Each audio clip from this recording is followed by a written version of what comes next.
Hi, Sarah. I think James was holding up a Post-it for you to have permission to record. Thank you. I was over starting the YouTube. Okay. All right, James, there you go.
Okay, I will go ahead and call us to order at 7:05 p.m.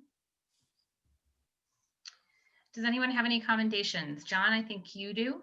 Yeah, I want to jump in here, and it seemed, given your framework, that for our first opportunity to do this, that it fit nicely under commendations. Maybe it can become a different agenda item moving forward, but to have school principals bring something to the committee that they want to commend and note as something exciting or good that is happening in their school. And so I reached out to Mr. Bauer, and I think that he actually struggled to narrow the field of things that he would like to commend this evening. But I've given him some time parameters, but there's a lot of good stuff at Marblehead High School right now. And so I will turn it over to Mr. Bauer to do a few introductions for commendations. Thank you, Dr. Buckey. School committee, thanks for having us here. You're correct, Dr. Buckey. Trying to whittle this down has been challenging, but we'll do the best we can. As everyone knows, I think the strength of Marblehead High School is not only the awesome people, but the involvement of our students and our faculty. And I'd like to highlight 3 groups this evening that have made a difference in our community, not only through the start of this year, but also through last year as well, as we struggled with the closure of school. I'm very proud of these groups. So without further ado, I'd like to open up with our peer mentors. Ms. Jen Billings is our advisor, and she has Corey McCormick with her We're finishing up freshman orientation part 2. They did all the training virtually. Ms. Billings in her first year has done a wonderful job restructuring the program, and it's been awesome seeing the students out there and involved, and we're very proud. So Ms. Billings, are you on? I am on. Can you hear me? Peer mentor. So we just had day 3 of peer mentor freshman orientation with their peer mentors. It's gone super well. We essentially took the freshman class, divided it into quarters, and had a quarter of the class come into the building from 2 to 3 p.m. beginning on Tuesday. So we've run Tuesday, Wednesday, and Thursday from 2 to 3 p.m. And then tomorrow is our final orientation part 2 run through, which involves a slideshow and a tour. I'll let Corey speak more to that end, but it has been wonderful seeing kids. Everybody's masked. We're social distancing. I'm not going to lie to you. It has a different tenor to it than perhaps in years past. But it's gone very well. Kids are respectful. I think they feel good about coming into the building and meeting their peer mentors who've greeted them out front with a sign. And then we go inside and they're sitting in a social distance setup. Corey, who is we have 4 leaders. There are 50 peer mentors. So 50 upperclassmen are in charge of 250 freshmen. Corey is one of 4 peer mentors that were selected from that group of 50 to be highlighted as a leader. So I'm going to turn it over to him, and I think he's going to share his experience thus far. Hello, I'm Corey McCormick, obviously. I'm one of the 4 peer leader mentors, and I just want to highlight what my experience has been during this whole entire quarantine and how school is so different right now. So it started in January. The application process was super different from last year because instead of having all of the kids be peer mentors that are upperclassmen, it got shortened to 50. So we had to write resumes. We had to write stuff about us and why we would fit in. I think the 50 mentors worked out pretty well so far because it's a lot of controlled kids that we all know are pretty good kids, and it's worked with the mentees. So we have 4 groups, obviously, like Ms. Billings just explained, and we have 4 days. So we're splitting up a 4th of the peer mentor leaders and a 4th of the students that are freshmen coming into the school physically every single day. So the orientation has been obviously broken up into 4 days, like I just said. It's worked out very well so far. It's been pretty spread out. We've had a lot of space. We've split up into groups. We've been super organized. It's been super distanced. Obviously, everyone is masked. We've been practicing social distancing very well. And I think it's really helping the freshmen get accommodated to the school. Even if this entire experience for them is hard because they're coming into a new school on top of being in the cohorts and having to get used to our schedule, I think it's worked out really well with the orientation. It's super helpful for them. As an upperclassman, I've assured the freshmen too that it's a process for all of us. We're all working with cohorts and all of this new 4 blocks a day schedule and all the 20-minute Zoom classes. So everybody's encouraged to be patient. We want them to have the best time they can, but they need to be patient with teachers and their students as well. So we've just tried to make this process as comfortable as they can for them. And I think we've done a really good job so far. I've gotten a lot of positive feedback. Thank you. Thank you, Corey and Ms. Billings. Awesome. Thank you so much. Looking forward to day 5 tomorrow, right? Day 4. Day four. So maybe I'll Final come out day. for a cartwheel. I'm not sure. I might, maybe, who knows? Thank you. Love that. Our next group is Team Harmony, and it goes without saying that each one of these groups have impacted our community, and Team Harmony is very special in the fact that they've impacted our community inside the school and outside the school, and they've just done a wonderful job and bringing attention to inequities, prejudice, discrimination, and bring awareness to bias in our community. And I'm looking forward to more work with them in our school this year as we move forward as a school community. So I'm very proud of Team Harmony. We have our advisor, Candace Sliney, who does a wonderful job with the students. And we also have student Alexis Earp, who is at the forefront of her leadership and does a wonderful job, and also looking forward to continued leadership. So Ms. Sliney, are you on? Yes, I'm here. Thank you so much for having me. I have to say, I first got involved with Team Harmony in 2005, but then took some time off when I had my young kids. And for the past 5 or 6 years, it's been a pretty amazing experience. And I want to send a shout out of thanks and gratitude to Jason Silva and to the Board of Selectmen for really valuing our students and inviting them to one of their meetings this summer. So I really just feel like we're in an amazing spot to have even more wonderful things happen with the 45 students that are involved right now. So Alexis Earp has been involved since her freshman year. She is an officer, even though she was made an officer as a sophomore because of her involvement and outstanding leadership. So I'm going to defer to her and let her run the show. Thank you, Ms. Sliney. Could someone from the school committee please give me permission to screen share? I just have a slide to go along as I'm speaking.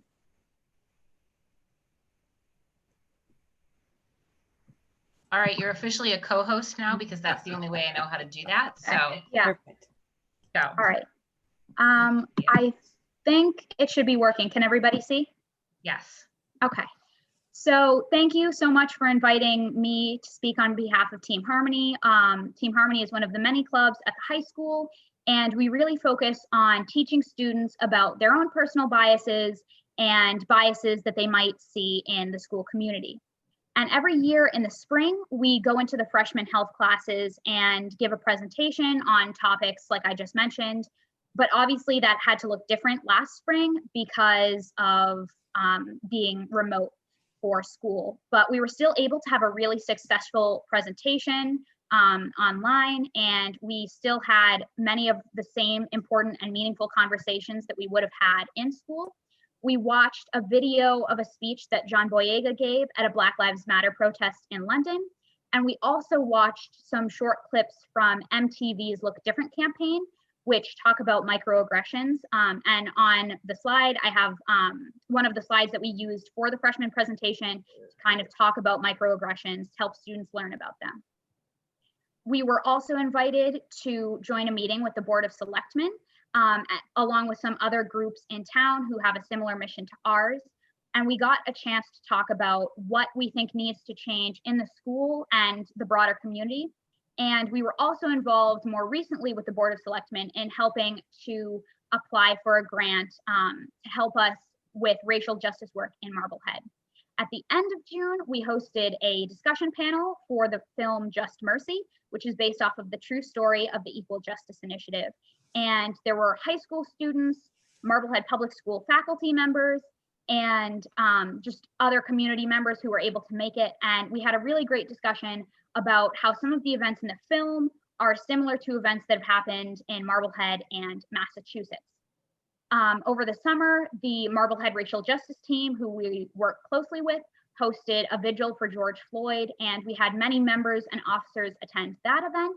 And more recently, right before school started, we had the Marblehead Racial Justice Team hosted the Breonna Taylor Justice Fair, and Team Harmony had a table. You can see here on the slide, there's a picture of some of us who were there, and we were able to tell people about our mission and the work that we do in the schools. And we were really able to kind of share with people what our values are and what we strive towards. So that's kind of an overview of some of the more recent work that we do. We're able to do a lot more, obviously, when we're in school, but I think that we've managed to be pretty successful while we've had to go remote. So thank you again for allowing me to present, and I'll stop my screen share. Thank you so much, Alexis. Awesome job as always. Very proud of you and Team Harmony. Ms. Sliney, thank you for the wonderful work, and we look forward to continued work as well for our school and for our community. Thank you. Our last group is the National Green School Society, and their work throughout the summer and has been amazing throughout the community with various cleanups and the organization. And there's lots of crossover with the students involved, and I've seen them a lot of crossover, which is wonderful, and I think a strength of our school. Mr. Connor Ryan is our advisor. He also has led this group to, obviously it's not an issue now, but the recycling program and composting program in our school, and I hope we can get that back up someday. And also Sophie Hawk, who's the president of the National Green School Society. So they're both here tonight. I'm gonna turn this over to Mr. Ryan. Thank you, Mr. Bauer. Good evening, everyone. Thanks so much for having us. Forgive any thumps you hear. My kids are rebelling against bath time upstairs. I'm the advisor of the National Green School Society, which is Marblehead's environmental club, essentially. We have a number of initiatives happening right now, although some are still on hold, as Mr. Bauer said. And it is my pleasure tonight to introduce you to Sophie Hauk, our president. Hi, everyone. Thank you so much for having us speak. My name is Sophie Hauk, and I am the president of the Marblehead High School National Green School Society. We are the school environmental honor society, and we are dedicated to leading and organizing the environmental programs at our school. We've had so much fun this past summer hosting our weekly cleanups where we are able to get out into the community and pick up trash around town, which we then repurpose during our weekend youth recycled sea creature workshops. We've hosted 4 workshops this past weekend and another 4 this weekend in partnership with Sustainable Marblehead and Spur. It's been a great opportunity to show kids how to literally turn trash into treasure and also understanding the importance of eliminating waste in our daily lives. So I think we've come to understand that whether through remote or hybrid learning schedules, we are able to create our own little community while still helping the community. And we're so excited to continue moving forward. So thank you again. Thank you, Sophie. Thank you, Mr. Ryan. Again, just great work. And as you can tell, school committee and Dr. Bucky, it is hard to limit the comments because we just have such awesome students and awesome teachers and an awesome community. So thank you for giving us the opportunity to share some of the great programs and clubs that we have. And hopefully we can come back some other time and talk more. But again, thank you for that. Thank you, students and faculty members. I'm so proud of you. Thank you. Nice job, Mr. Bauer. And that leads nicely into my final commendation, in that is October is National Principals Month. And so we celebrate all of our Marblehead Public Schools principals and assistant principals. And I'll be working with the PCOs to do some recognitions and celebrations. But Mr. Bauer, Principal Bauer, you led off the month well with the high school presentation. So thank you. And thank you to school committee for allowing the school presentations this evening. Sarah. Thanks, Is Dr. it- Bucky, and thanks, Sarah? Mr. Bauer. Yeah, Megan? Is it appropriate for us to comment here, or would you rather us not? With commendations, so I think if you have something to commend, then you can comment. Well, I'll commend adding the, what's happening in the schools as part of this. I think that's one of the things that we don't get enough of in these meetings. So John, thank you for adding that. And, Dan, bringing those initiatives to light, because obviously there's just such amazing things happening in our schools that we don't necessarily know on a day-to-day basis. And it's quite clear that our students are leaders in the community, and it's refreshing, I think, to see the innovation and creativity that they're employing, especially in times like this. So, I guess it's an accommodation to everybody. Thanks, Megan. David, do you have a commendation? And I agree. It was a great flashback for me. I remember when Ryan was a freshman and he had his mentor like Corey, and then when Ryan was a senior and he was a mentor, and those friendships still exist with those students. And it was a good opportunity when he was a younger student coming in to have an upperclassman, and the same thing when Ryan was a senior. So that's a great program. And yeah, thank you, Dr. Bucky. Look forward to more of these. Sarah, do you have a commendation? Yes, I just wanted to make a commendation to all the teaching staff right now. That is just working overtime, double time, if you will, to get everything together. We're off, we're off in running per se at this point. And I know that what we see in person and what we see on screens is just the tip of the iceberg for what they're doing. And I wanted to commend them for that. But I really wanted to point out the special education department too. I've gotten nothing but positive feedback with their start to the year and the planning that went into what Eric Oxford did with schedules and team chairs. I've heard a lot that people will reached out to prior to the start of school, and that they've just been really happy and full of praise for, what the special education department right now is providing, which is always good to hear. Thanks, Sarah. Emily? Mine goes back to the high school presentation, and I just wanted to commend all the students for speaking, because there's 200 people here, and that is extremely scary, and they did such a wonderful job, and it made me like super proud to be a part of the Marblehead schools and the district and what these students are doing. So I was so impressed, and it was so great to hear about these awesome programs that are happening. So thank you for presenting, and keep up the great work.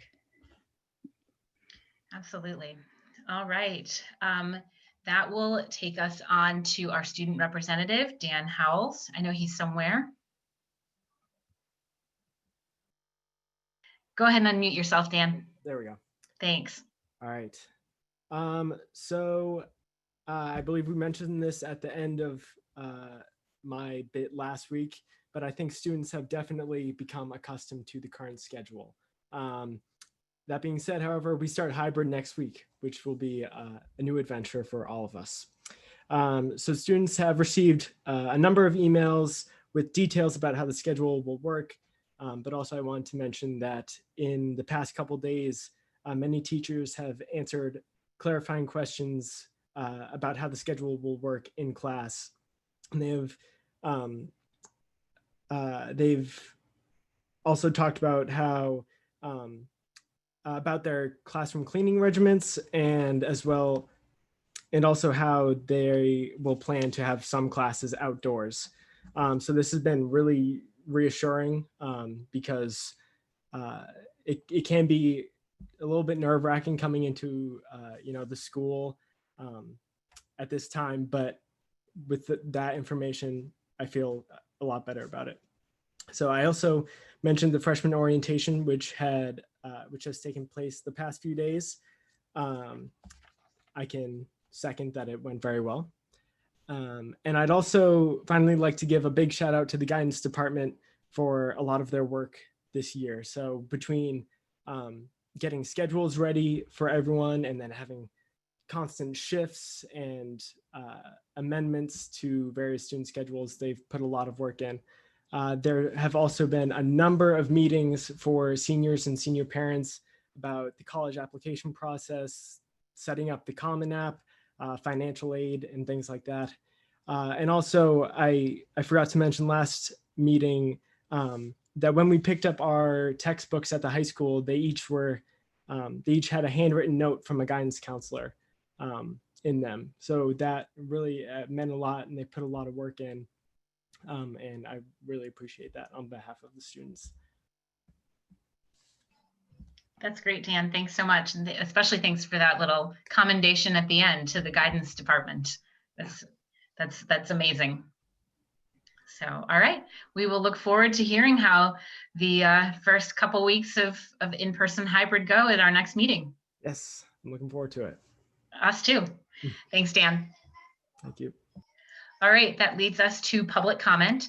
I will have people raise their hands using the hand raising function on the Zoom. And if everyone could please try to remember to say their name as well as their address for the record for minutes.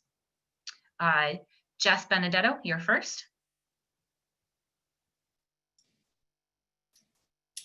Hi, can everyone hear me?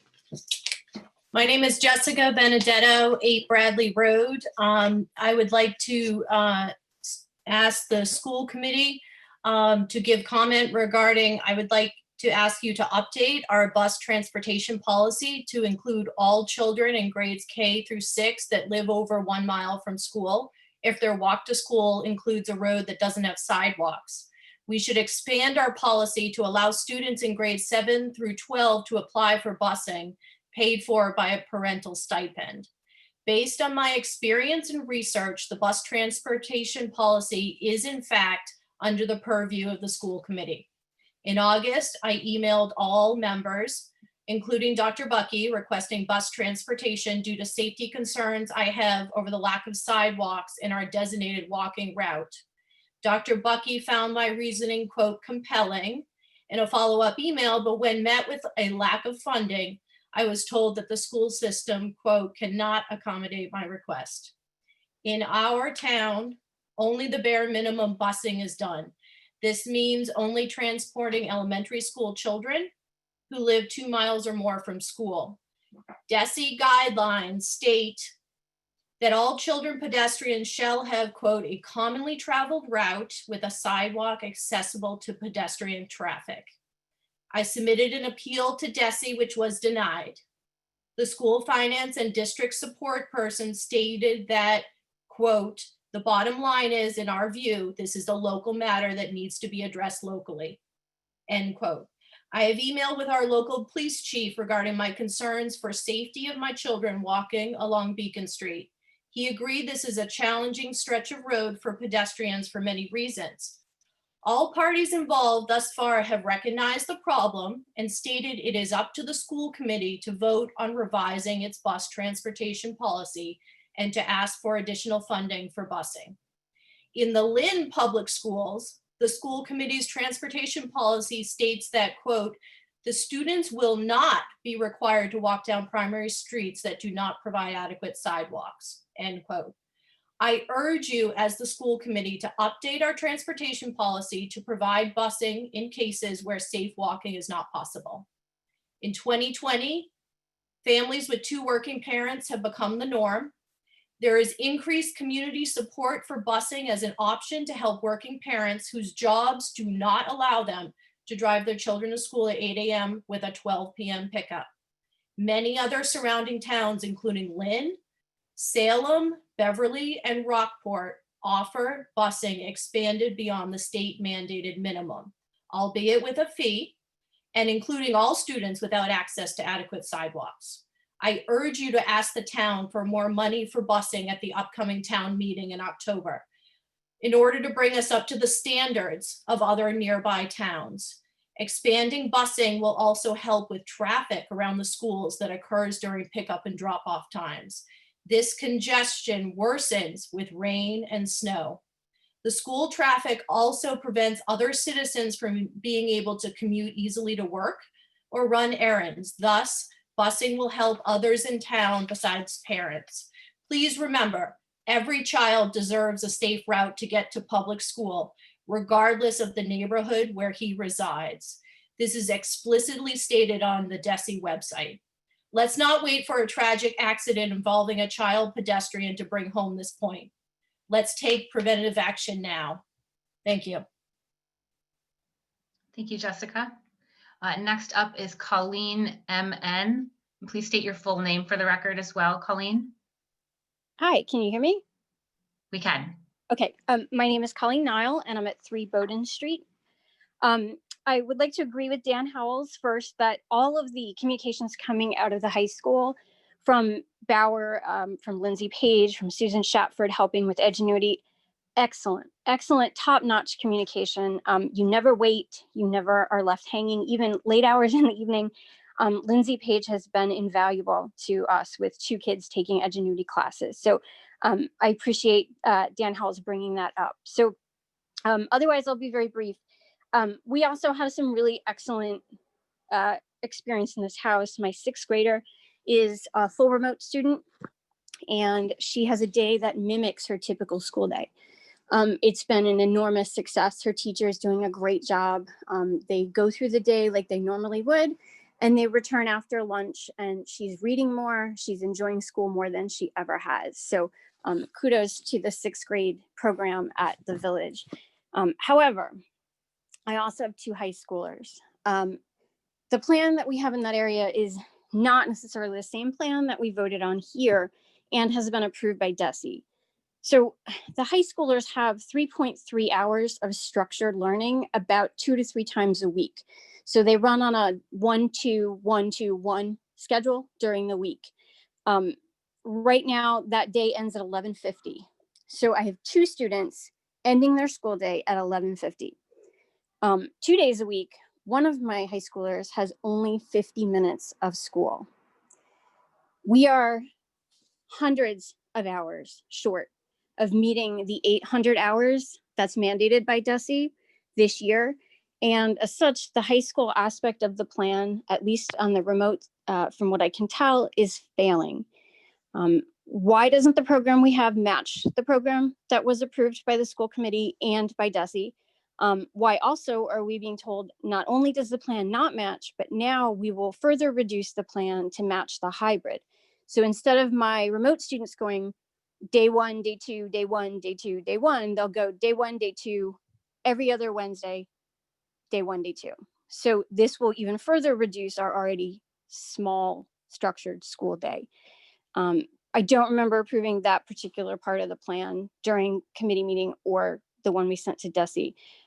We need to find a way to meet structured learning hours set by DESE and a system of oversight to make sure that each grade level is reaching this goal with no disparities. Finally, because of the structure of school committee meetings allows public comment, but not an actual back and forth dialogue, I ask that we be given a public forum before town meeting on October 17th in order to assess the program and discuss whether the needs of the district are being met. Thank you. Thank you, Colleen. Alistair Connor, you're up next. Hello.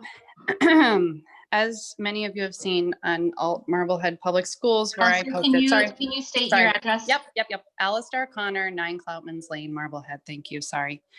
I have canvassed many parents in addition to my own experience. And what I have experienced is that although this program is working for some, there are areas where we are failing all learners of every age group.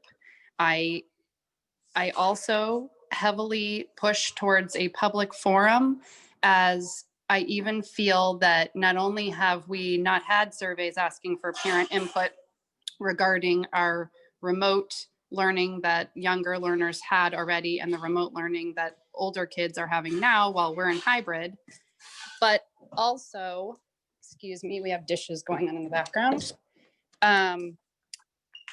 Also, I'm not feeling that the results of the survey in the spring, where it asked for best practices, are being followed. I have not seen that occurring with my learners. So I feel that the survey results are not made public. Everyone's not aware of what other people are saying, and we can't hold accountable for whether those survey results are actually taken into account. I also worry that with all different age group learners failing in our current hybrid and remote plans and full remote plans, in some cases, there are children failing in every area.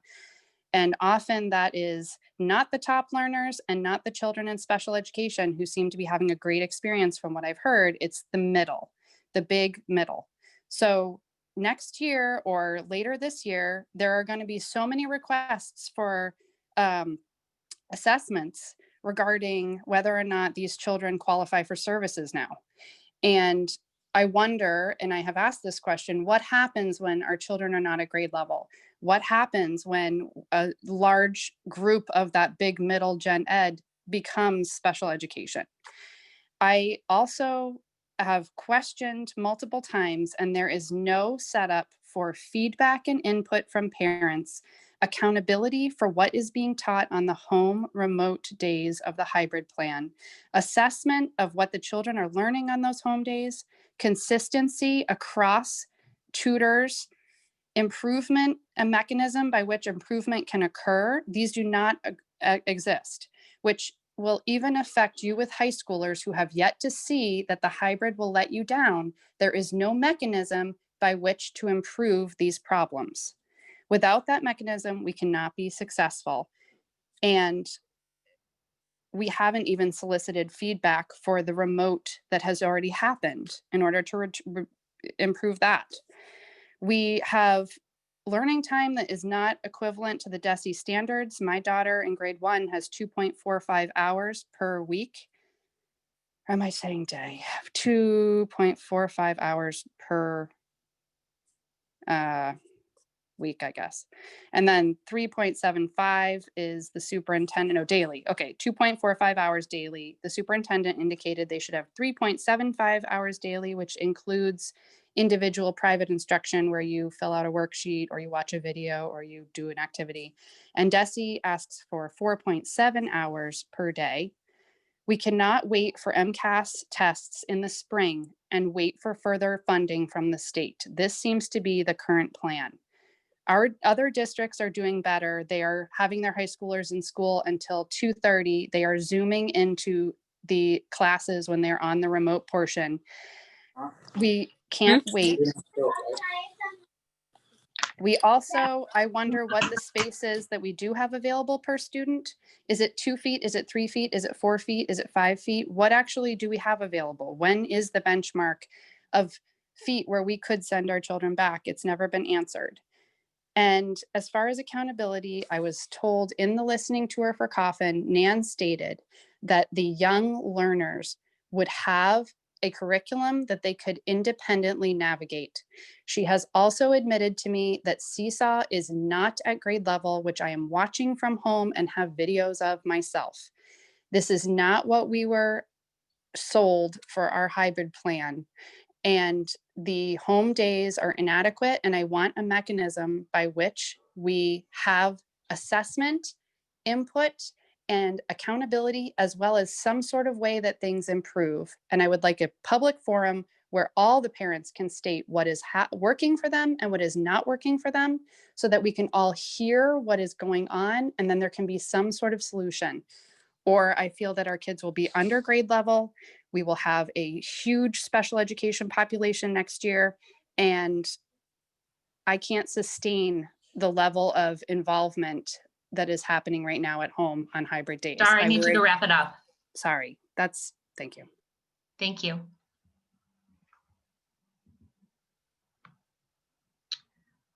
All right, Luca Farrow is next.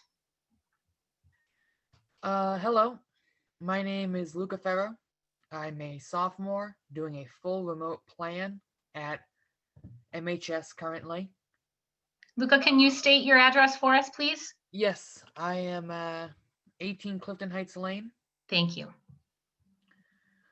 I wanted to come on to talk today about what my experiences are as someone who is currently taking a remote, what I think is done well, what I think could be done better, and just to generally inform both parents and staff and anyone else who wants to hear about what I think has been going on. The general sense is one of disorganization. I do not feel that certain parts are well handled, and I feel as though it is impacting the learning environment of many students, including myself.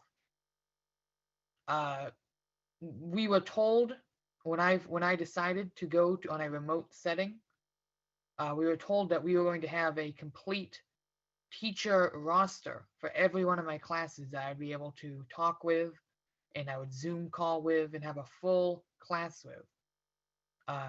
Since then, that has changed quite heavily.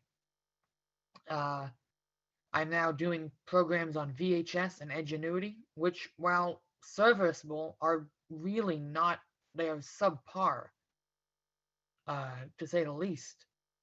In addition, I feel as though not enough was really planned out.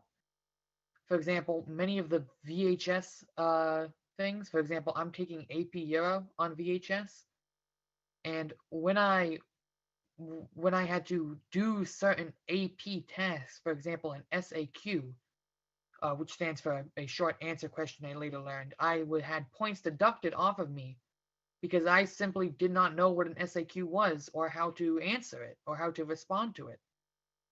So I would really hope that as we move forward, I doubt it would be possible, but having teachers available just during a open time block for kids who are fully remote to talk and be able to communicate would be extremely helpful.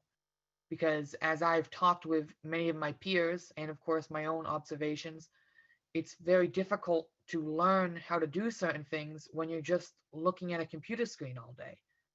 It doesn't feel right. I like learning a lot, but I have no motivation to learn on these systems. it doesn't feel good. It feels just awful and soul draining.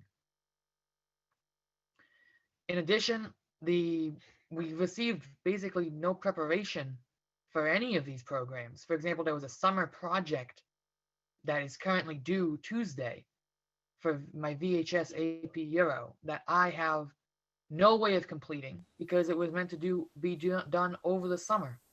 But I only heard about it less than a week ago, and there is no conceivable way for me to finish it on time. And I had never heard of it because I didn't know I was doing VHS until the Friday before school started.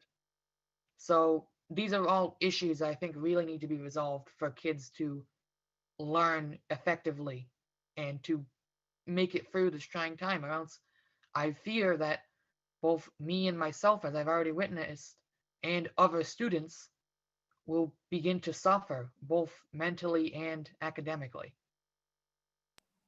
Thank you. Thank you, Luca. Alexis Earp, you're up. Thank you. My name is Alexis Earp, and I live at 41 West Shore Drive. I'm, like was mentioned earlier, I'm a junior at Marblehead High School. I also, like Luca, opted to do full remote learning, and I just want to talk about my experiences and my brother's experiences with that so far. So when we got our schedules originally, it was the Thursday night before school started. I was in one class with an MHS teacher. The rest of my classes had been outsourced to virtual high school or VHS and Edgenuity. My brother, who is a freshman this year, was in no classes with MHS at all. He was completely outsourced to Edgenuity. And when he saw his schedule, his first reaction was that he wasn't even a student at MHS. And not even was his education completely outsourced, he was also moved down a level in one of his classes because none of the remote learning programs in Marblehead offered the level of French that he had been placed in by his 8th grade teachers.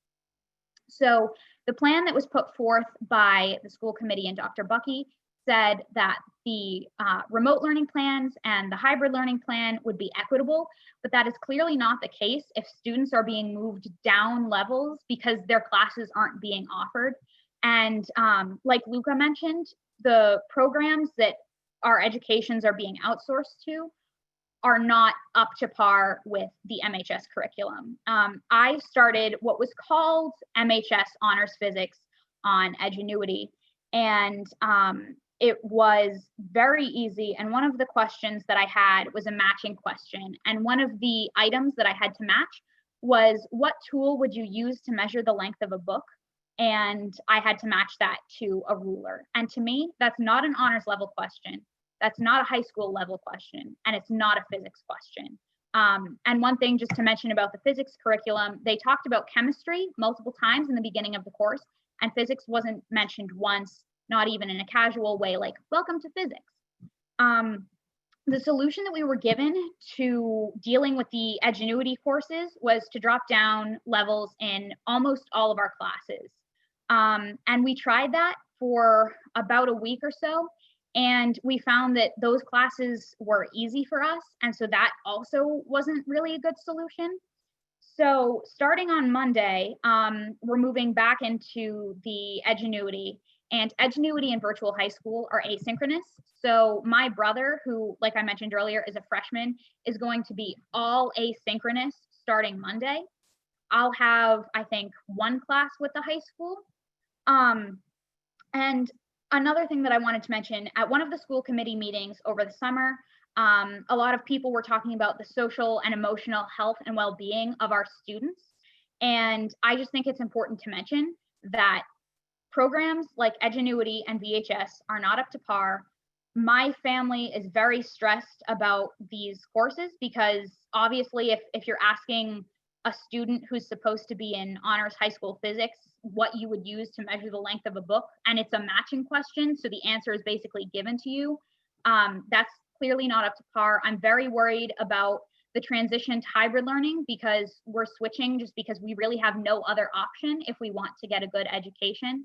And so we're worried about the transition. We're worried about the general future for high school. And I just wanted to mention that Edgenuity and Virtual High School are not fulfilling, I think, the needs of the plan that was set forth over the summer. And we would also like to request a meeting with the school committee and any families and remote learning students who would be willing to attend as well, because these issues need to be resolved, not just for the high school, but for everyone. But I just obviously have the personal experiences from the high school. So thank you for listening. Thank you, Alexis. Chris Elam. Hi, Chrissy Lamb, 34 Tidewinds Terrace. I have two kids, first and third grade. Their teachers have been great. They were very excited to start school. And my daughter, who's the third grader, is very excited Monday to actually go to school. And I think the school so far has been great. The remote part of, well, starting remote has been great. It's been much better than I thought it would be, having the kids on Zoom all day.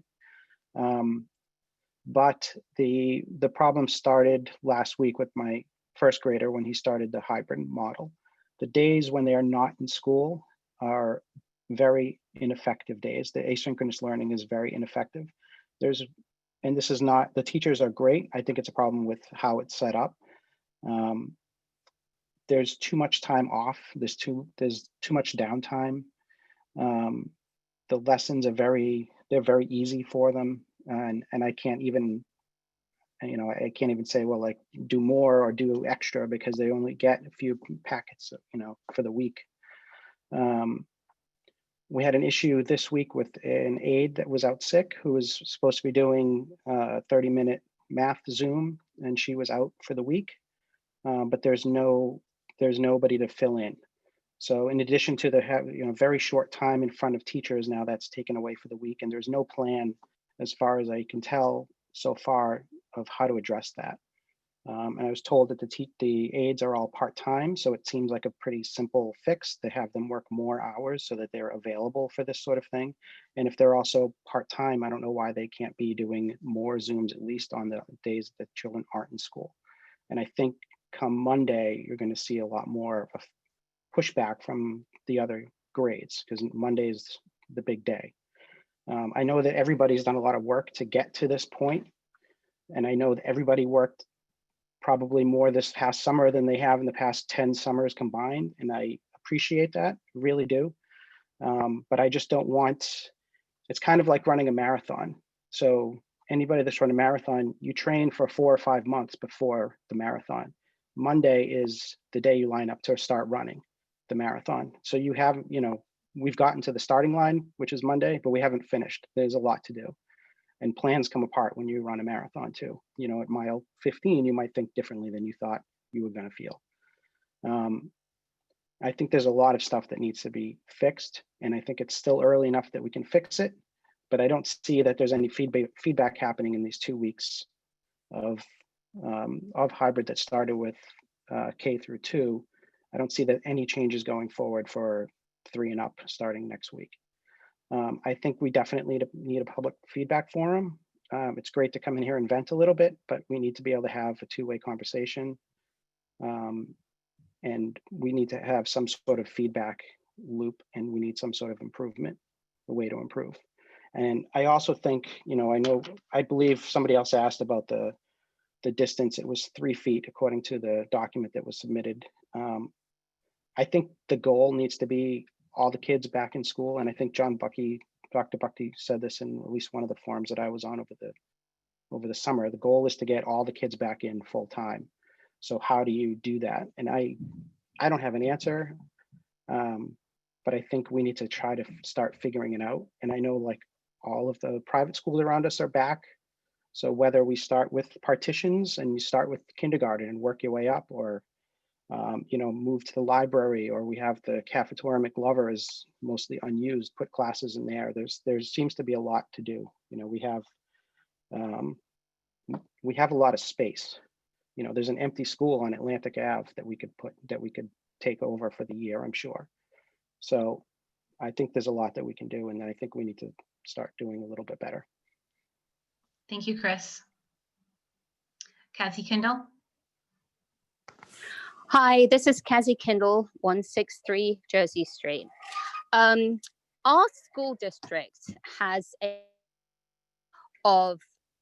few buzzwords, one of which is vocal minority. The other is you're the only person who has this issue. So typically what happens is that parents reach out and they're gaslighted and told, this is not a district-wide issue, this is your personal family issue.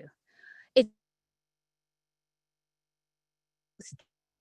speak out that the bit actually hears us, and they have to admit people are doing just fine. And I'll be honest with you, my kids are doing just fine. There are many, many others who are not doing fine. We need a forum. We need a conversation, not private emails, not private phone calls, not meetings behind closed doors where things are said and quickly forgotten. We need a forum to discuss what's going on. Now, like a lot of parents who have their fingers crossed that everything will turn out just fine in the end, reason tells me that we cannot get through a curriculum in a year with only 25% or maybe a little bit more of actual instruction. We just can't do it. There is no answer to what's going to happen to our children when they are not grade level next year. We've been told that if our MCAS scores aren't up to snuff, we can apply for more money. I'm not sure what more money is going to do when we can't turn the clock back and give our students back the year of learning that they've lost. We've also been told that it's about money. Well, we have a placeholder on the town meeting coming up. If we need more money, let's ask for it. But we better have a good plan on what we're going to spend that money on. If our goal is to get kids back in person as fast as possible, I challenge that as a goal when we do not have a plan to reopen our schools in person full-time this year. I have not seen that anywhere, that we can go back this school year full-time in person. So for anyone who's listening, if you're thinking, well, everyone said what I've already said, so I'm not going to put my hand up and agree, I'm asking you to please do that. We need as many people as possible to say, yes, I agree, or maybe you don't. But it's only when many voices speak up that this school department seems to do anything about it. And I just want to say, bravo, Jess Benedetto. She's been fighting for that bus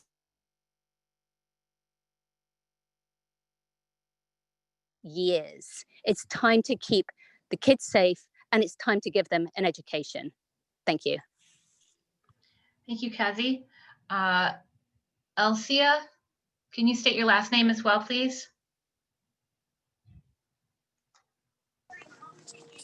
Hello? Yes.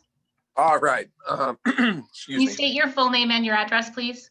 Yeah, my name is Carl Rogers. I live at 15 Hines Court, Unit 4.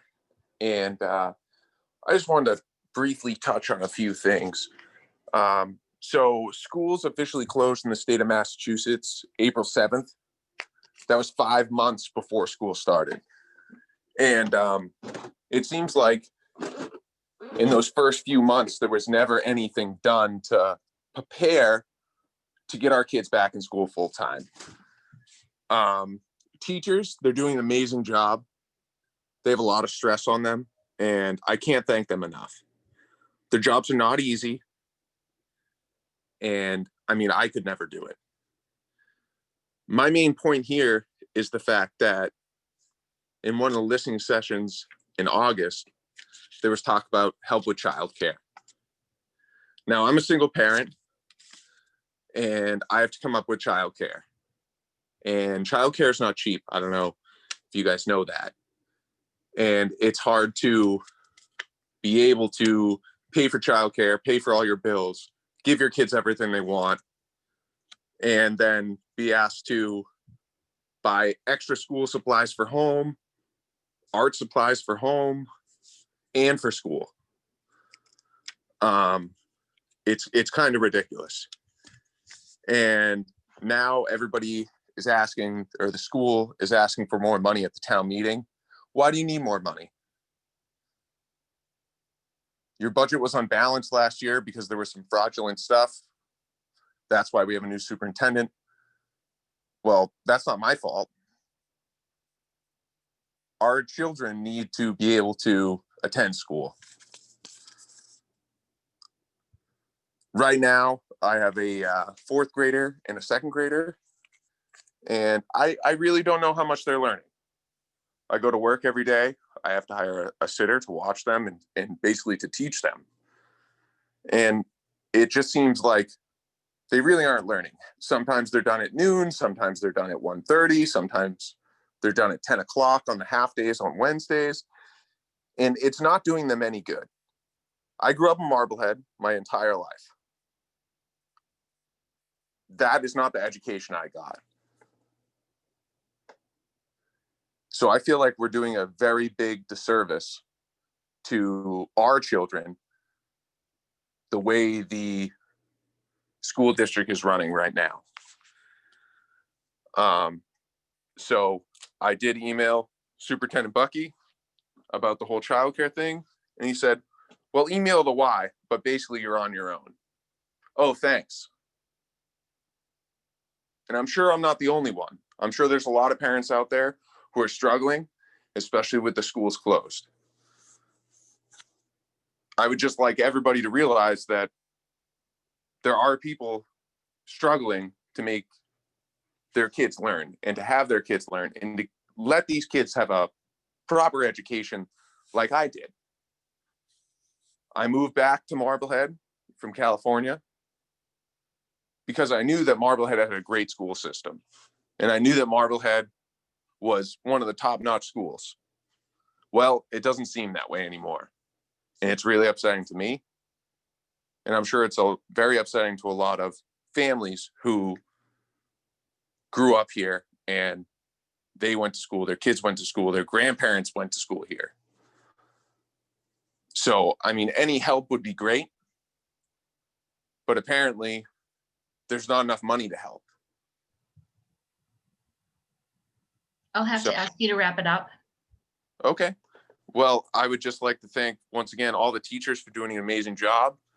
And I hope that something comes to resolve from this because it's a very stressful time for everybody, but it's even more stressful on the parents than everybody on the school committee and every teacher out there. Well, maybe not the teachers, but mostly the school committee. Thank you. Have a great night. Thank you.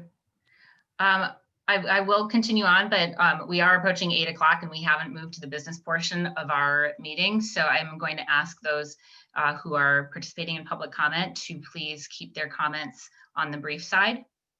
I believe Blair Nelson is next. Good evening.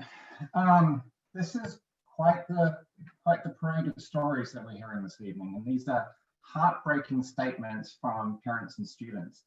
And the horror stories that you're hearing tonight, school committee, are just a fraction of what's going on in the community. You know, we're hearing stories of teachers telling students they just need to keep one class ahead in learning the material to get through the course. You know, having said this, there is a few consistent themes here I'd like to hit on tonight.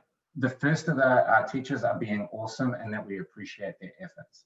They're really stepping up to the plates under extremely trying circumstances that they've been put in. We've heard some things around the elementary school education, that the amount of actual education provided by a teacher is extremely limited, that we're just getting a fraction of what's in a normal year. We're not getting an assurance that we're going to get our children to the same point at the end of the year as in a normal year. That the home hybrid model can't work without extensive parent in-home support. The tools are not intuitive, not easy to learn, and not getting any better. Families have turned their lives and careers upside down to support this program. Parents are again being sort of treated as outsourced labor and not a partner in education. And we have this overweighted focus on attendance and lack of flexibility for parents. The other theme, these are not new themes. You know, these were laid out in multiple times, in multiple forums, by multiple parents through the course of the summer, as this program was brought together. I think the second theme, or third theme, sorry, that I've heard tonight is talk to us.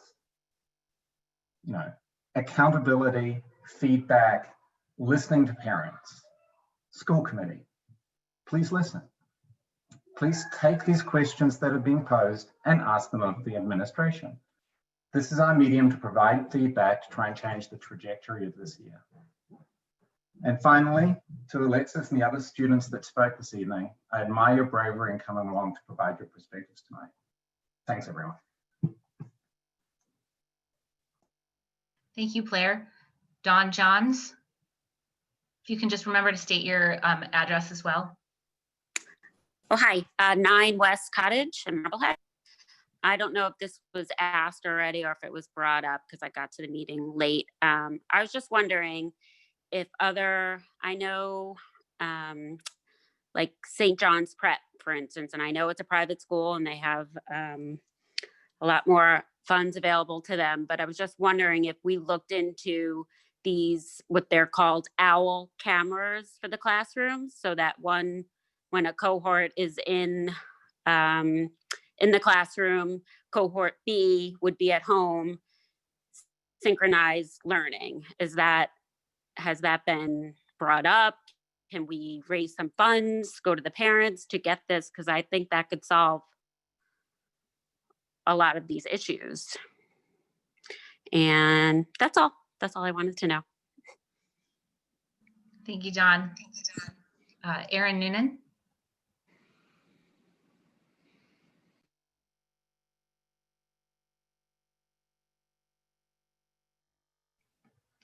Erin, are you still with us? Sorry. Thanks, Erin Noonan, Beverly Ave.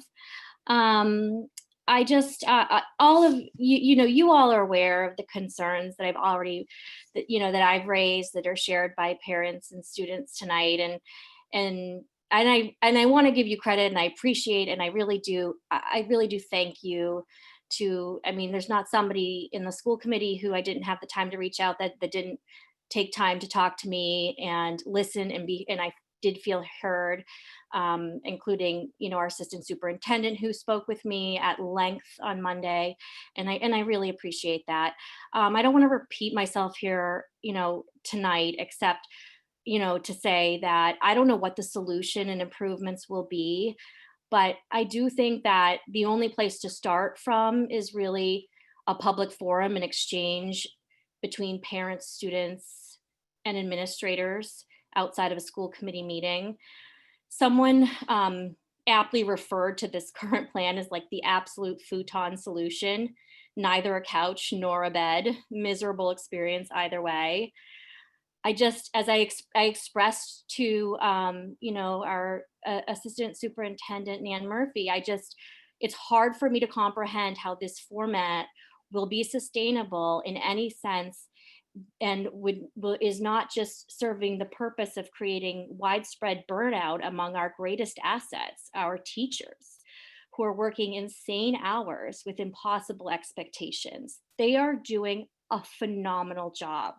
They are being asked to do what I feel is impossible. They are teaching live 5 days a week, setting up remote plans, doing assessments, troubleshooting, communicating with tutors, trying to have an understanding of what their students' skill level is when they are physically seeing them, 2 half days a week. Can I see how this can provide an acceptable education for our students with the inherent undeniable reality that our students will be, fortunate to make it halfway through the curriculum frameworks this year. We just simply have to find a better way, or we are going to feel the consequences as a district of 2 or more years in learning loss and regression while we struggle for a cure and to inoculate our country. We are going to feel the consequences as a district of low standard edgenuity courses at the high school and the literacy challenges as we are graduating our earliest learners into the system. So I just want to commend the teachers for doing the most fabulous job. My kids are personally faring very well, all things considered, in no small part, and due largely to the enormous support of the special education department through all of this. So I'll just end and I'll just say and ask of Superintendent John Buckey, will you accept our request for a public forum for the purpose of finding a better solution to learning in Marblehead? Thank you.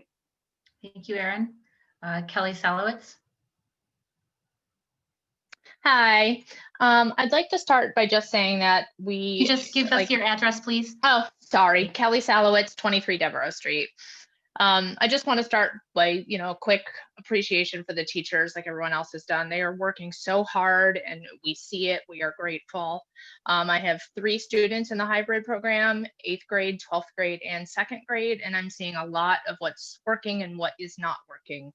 The plan in place is just not enough to get our kids' time on learning taken care of, especially given how far behind they are after last spring.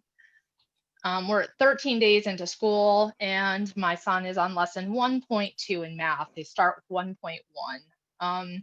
The expectations put on parents right now is just so great. Out of my 3 schools, public school students, 2 of them require constant oversight and assistance all morning long. This just isn't sustainable.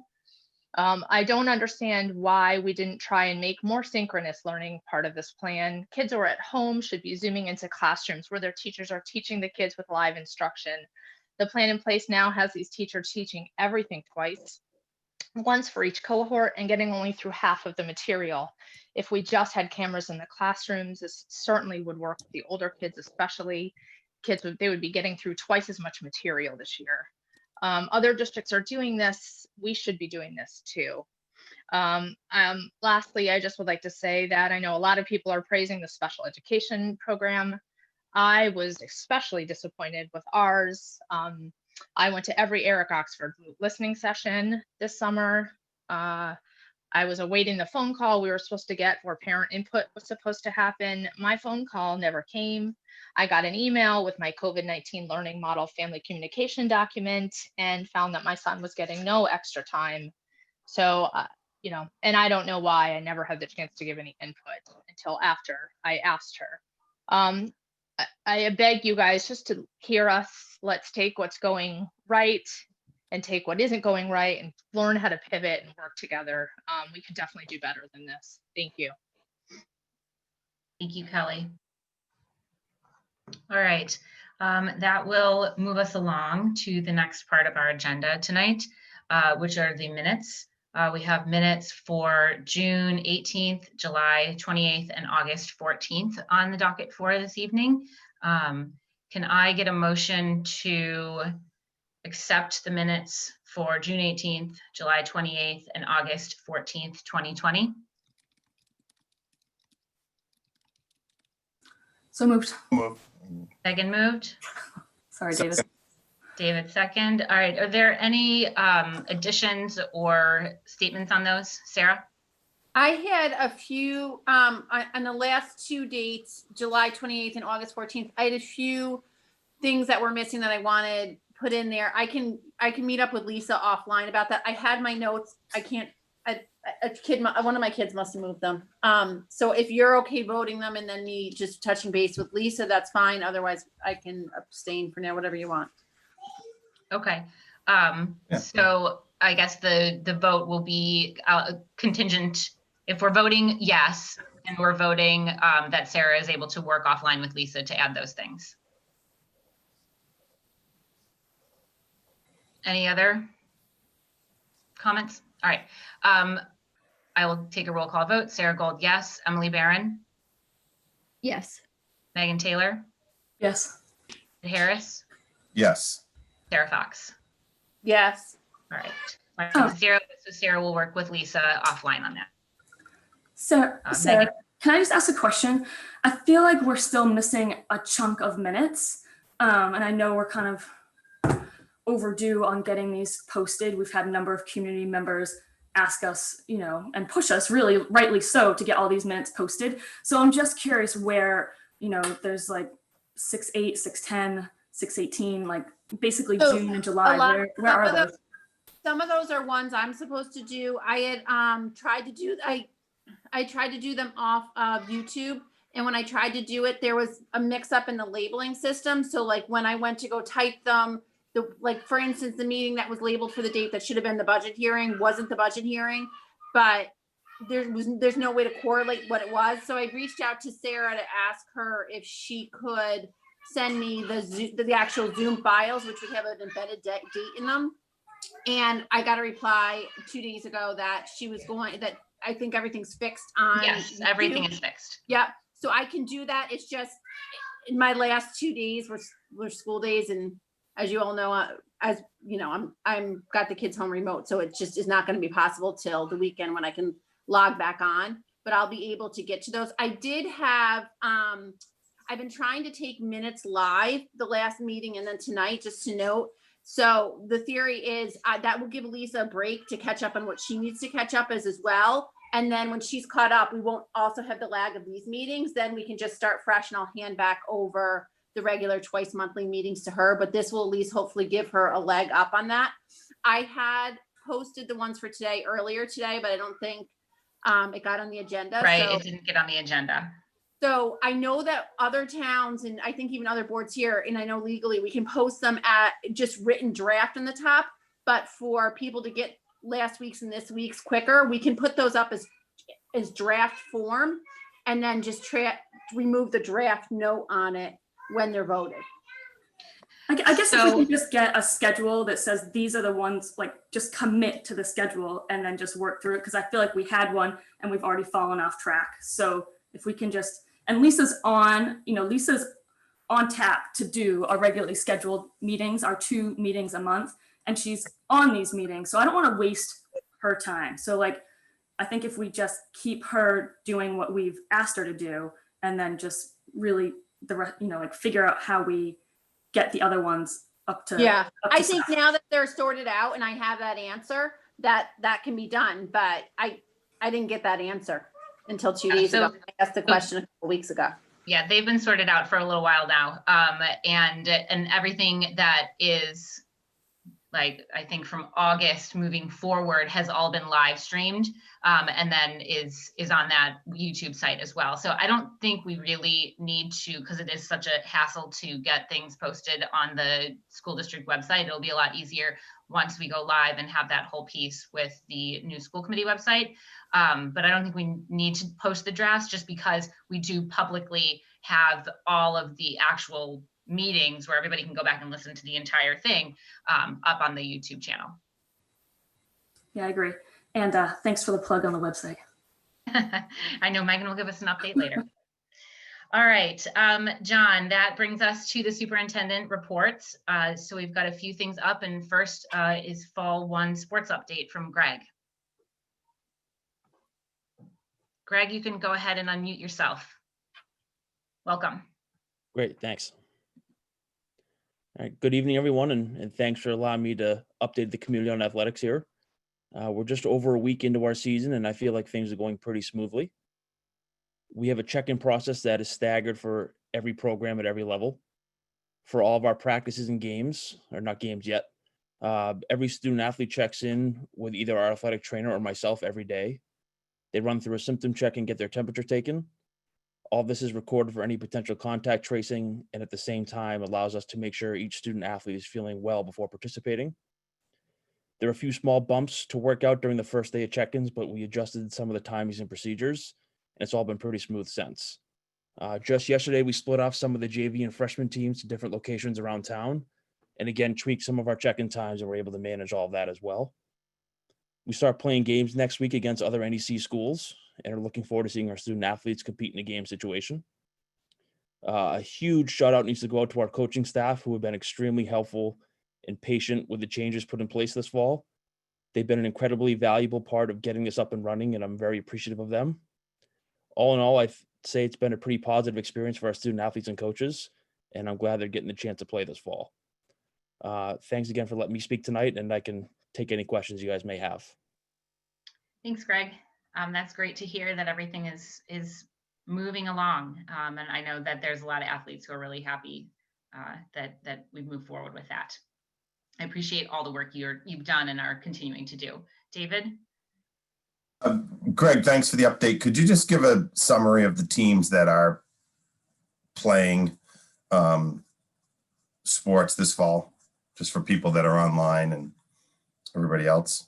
Yeah, sure. We have 3 boys soccer teams, 3 girls soccer teams, 3 field hockey teams, boys and girls cross country team, and 2 golf teams. That's just at the high school. And we just opened up registration yesterday for middle school cross country, middle school field hockey. I particularly appreciate that you guys have brought it down to the middle school level. I honestly, I didn't think that that was going to happen. And I know that it's all just intra Marblehead, but I think it's so good for kids to be able to participate in that. And I know a lot of them look forward to it. I know that's a whole additional level of work too. So I really appreciate that. Megan? Yeah, thanks for the update, Greg. It's great to hear. And, you know, I'm just really excited for the student athletes. You might have said this and I missed it, so I apologize. But did you talk about participation at all? Like, what are the participation numbers comparatively? Yeah, actually, believe it or not, our participation numbers are a little bit up. We're down in a few sports, but not by much. But, you know, with the moving of football and volleyball and cheer to that fall 2 season, we had a pretty big push in some of our other sports. We had 66 girls soccer players come out. We had 34 golfers come out. It's been big numbers for sure. So it's been great. It's been great to see. Okay, that's great to hear. Thank you. And Greg, I know in our packet, we did have the transportation waiver too. Can you just want to give us a heads up on that so the parents know? Sure. Yeah. So the document I submitted, I just kind of edited from what we've had before in the past. It's the same transportation form you guys have voted on, I guess, years ago before I even got here. I just added to the bottom of it that in the 2021 school year, student athletes are only allowed to travel with their own parent or legal guardian to and from away games, and student athletes are not allowed to drive themselves to away contests. If this gets approved tonight, which I'm hoping it will, Superintendent Bucky and I have been going back and forth a number of times, and we would just put in there that this is a temporary basis during the state of emergency pursuant to policy EBC-S, which is according to our school lawyer as well. So all that's kind of been vetted through. So I would put that out there to the parents if this is approved, and just that letting you know that is temporary. And then that would also allow me to include the attachment as a form as well. Great. So I actually don't have it on here as a vote for this evening, but it sounds like, given that it's been voted in the past, I don't know that we actually need to take action on it. John, can you weigh in on that? I just think the temporary piece that John Foskett weighed in on with the EBC-S, that we are using this form, probably procedurally, it wouldn't hurt to take a vote. Okay, all right, we can do that. All right, so I will take a motion to accept the transportation waiver form as it has been written by Greg Zaglarski and Dr. John Bucky and approved by legal. So moved. David moved. Second. I think I heard Emily first, Emily second. All right. Any other questions on that? Okay, I will roll call vote. Sarah Gold, yes. Emily Barron. You're muted, Emily. Sorry. Yes. Sorry. Megan Taylor. Yes. Sarah Fox. Yes. And David Harris. Yes. Great. All right, that passes 5-0. Thanks for working that out. I know that is an important piece for a lot of athletes and their families. No problem. All right, great. Thanks, Greg.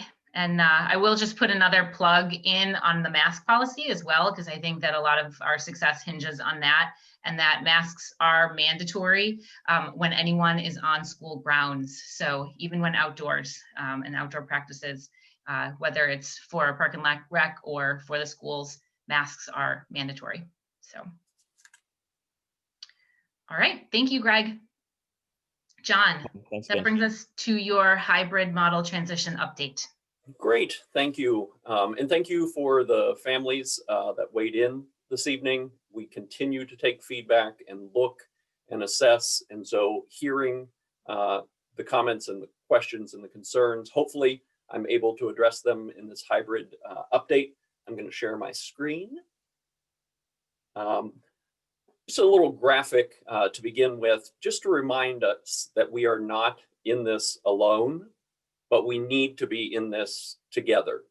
And so these are our surrounding communities and some of the decisions that they're making. I find that the North Shore Superintendent's Roundtable is an invaluable resource as we put plans in place and consider things and learn from each other. And I can say that no one has figured this out. There isn't a district saying our plan is really working well. Our families are happy, our students are happy, but we continue to assess and modify and change. And I would just say that Monday is a major milestone. We're going with the hybrid for grades 3 to 12. And much like Governor Baker's phase in of the Commonwealth, we need to give the plan that we submitted to DESE and got approved an opportunity to be in practice before we start modifying it. My hope is that we're in this next phase where we are pre-K to 12 in either fully remote or our hybrid cohort remote system in the half days, and see that it's working and seeing that we can transition students and staff back safely, add in lunch, go to full days. And so there is a vision for accepting feedback from people in the community, listening tours, hearing. And so I just want to make sure that people don't think we're going to launch Monday and never look back. We realize that there will be things as we move forward.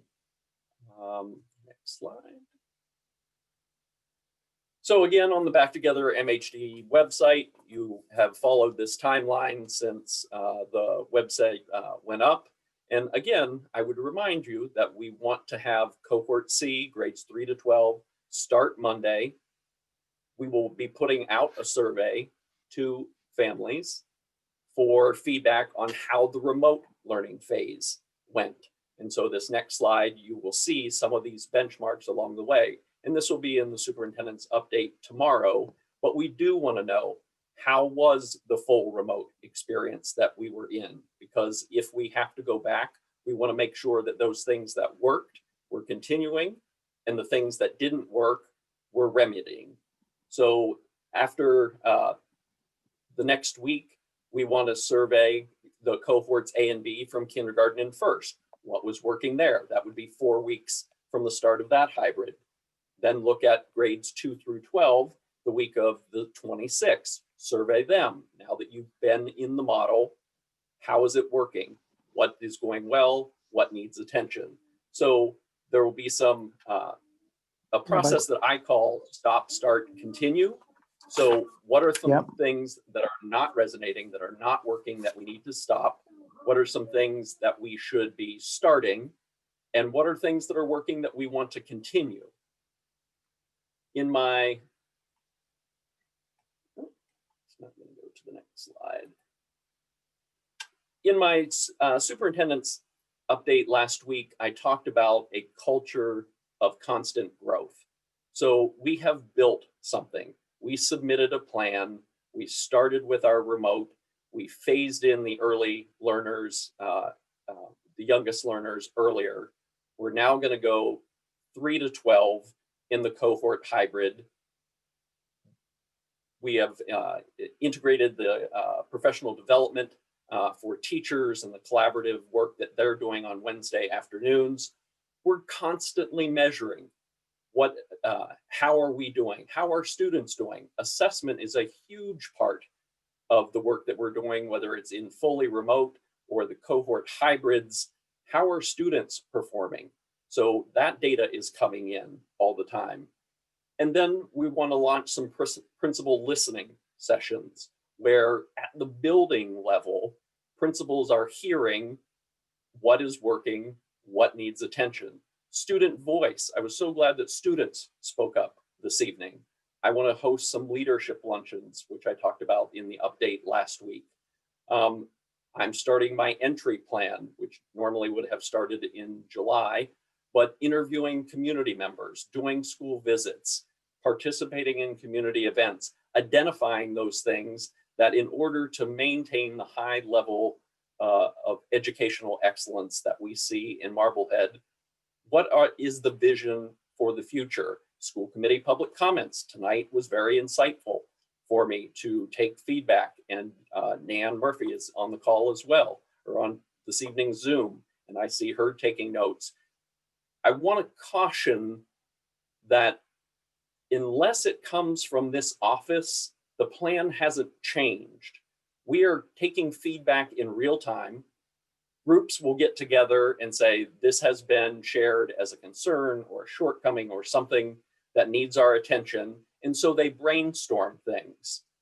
As is human nature, people, some of those brainstorm things will resonate with some and will not resonate with others. And people may leave a meeting and say they're changing what they're doing. But I would just want people to rest assured that unless it is an official announcement that we're no longer doing something that we said we were going to do, or we're changing it, that is not in fact happening.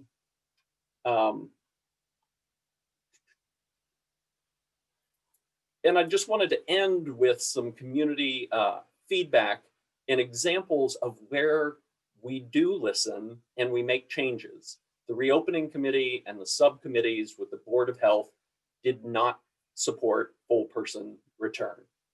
The community expressed that they wanted in-person return. So we decided on the phased approach, which we are doing. And we will use public health data and hopefully move to full days.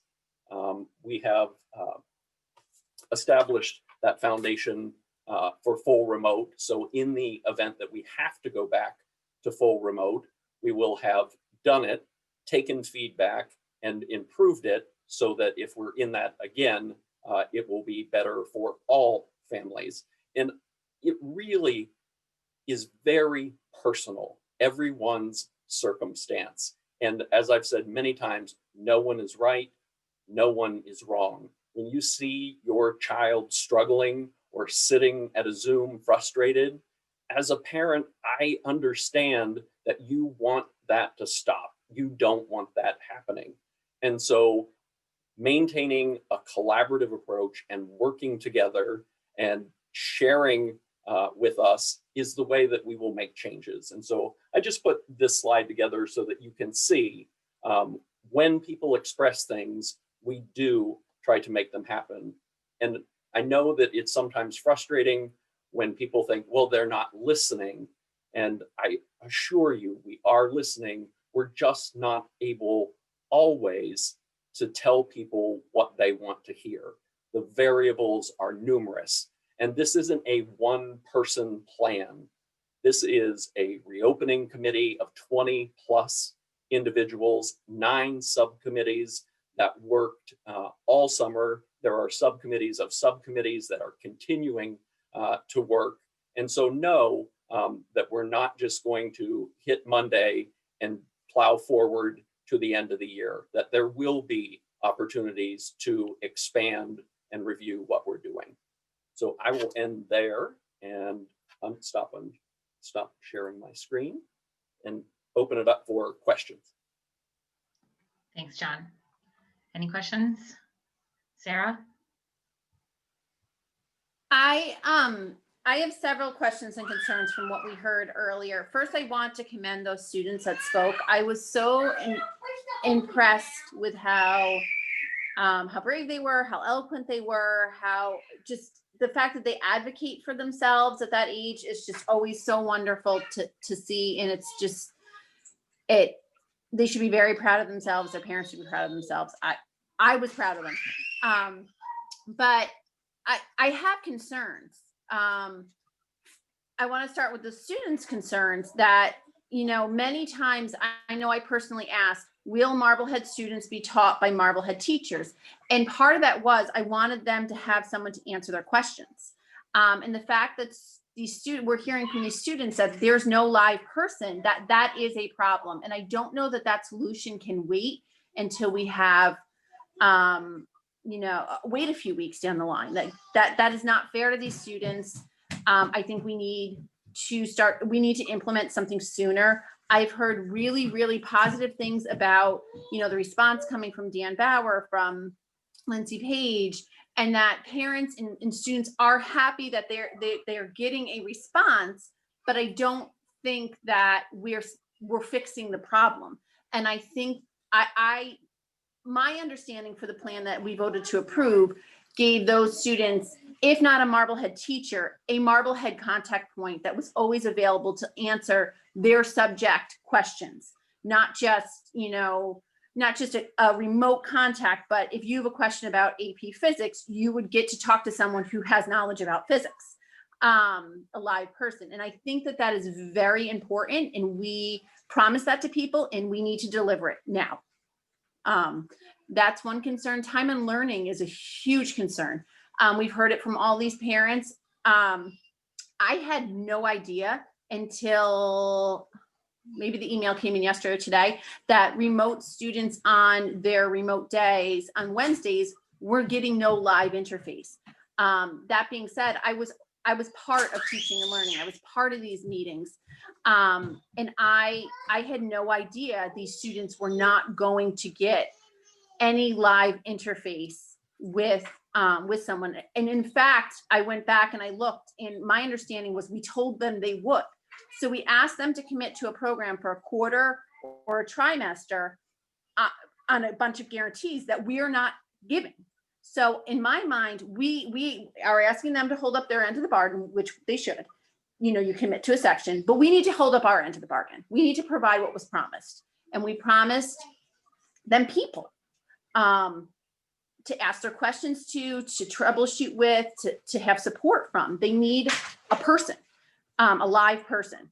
And I want to make sure that we're meeting our frameworks, that we're meeting these things. And I appreciate what John said is you have to wait till the information comes out of your office. But I saw no update come out officially saying there would be no live interface on Wednesdays, but that is what is happening. So there's a disconnect somewhere. I think we can work collaboratively. I think we can work as a team and figure out what that is, but I don't know that we have weeks or months to do that. I think we've heard loud and clear people want an open forum, and I think they deserve one. I think that is a reasonable request to the current situation. And I would like us to set a date to give that to them in the near future.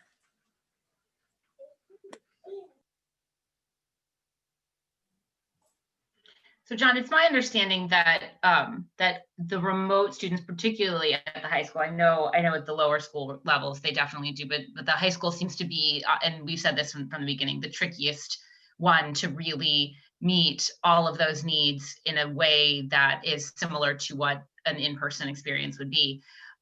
It's my understanding that each student, that remote cohort does have teachers assigned to it. They have support. Correct? Yes. They do have support. Okay. Yes. Okay. All right. So I don't know where it's coming that they don't have teachers. It just came from the students. Like I just heard that from student after student that they don't. They could be, I could have misinterpreted what they said wrong, but the students who are living through this are saying they have no one. And the idea that a new student in our system has no Marblehead group to work with collectively, that is not only is that not what we're promising from a Marblehead education standpoint, but that can't be socially, emotionally healthy for these kids to not be in any peer group where they work with students. And these children chose remote because that was they felt was the right choice for their family. And now they feel that they have no choice whatsoever but to leave that and go into buildings. And I think we can do better.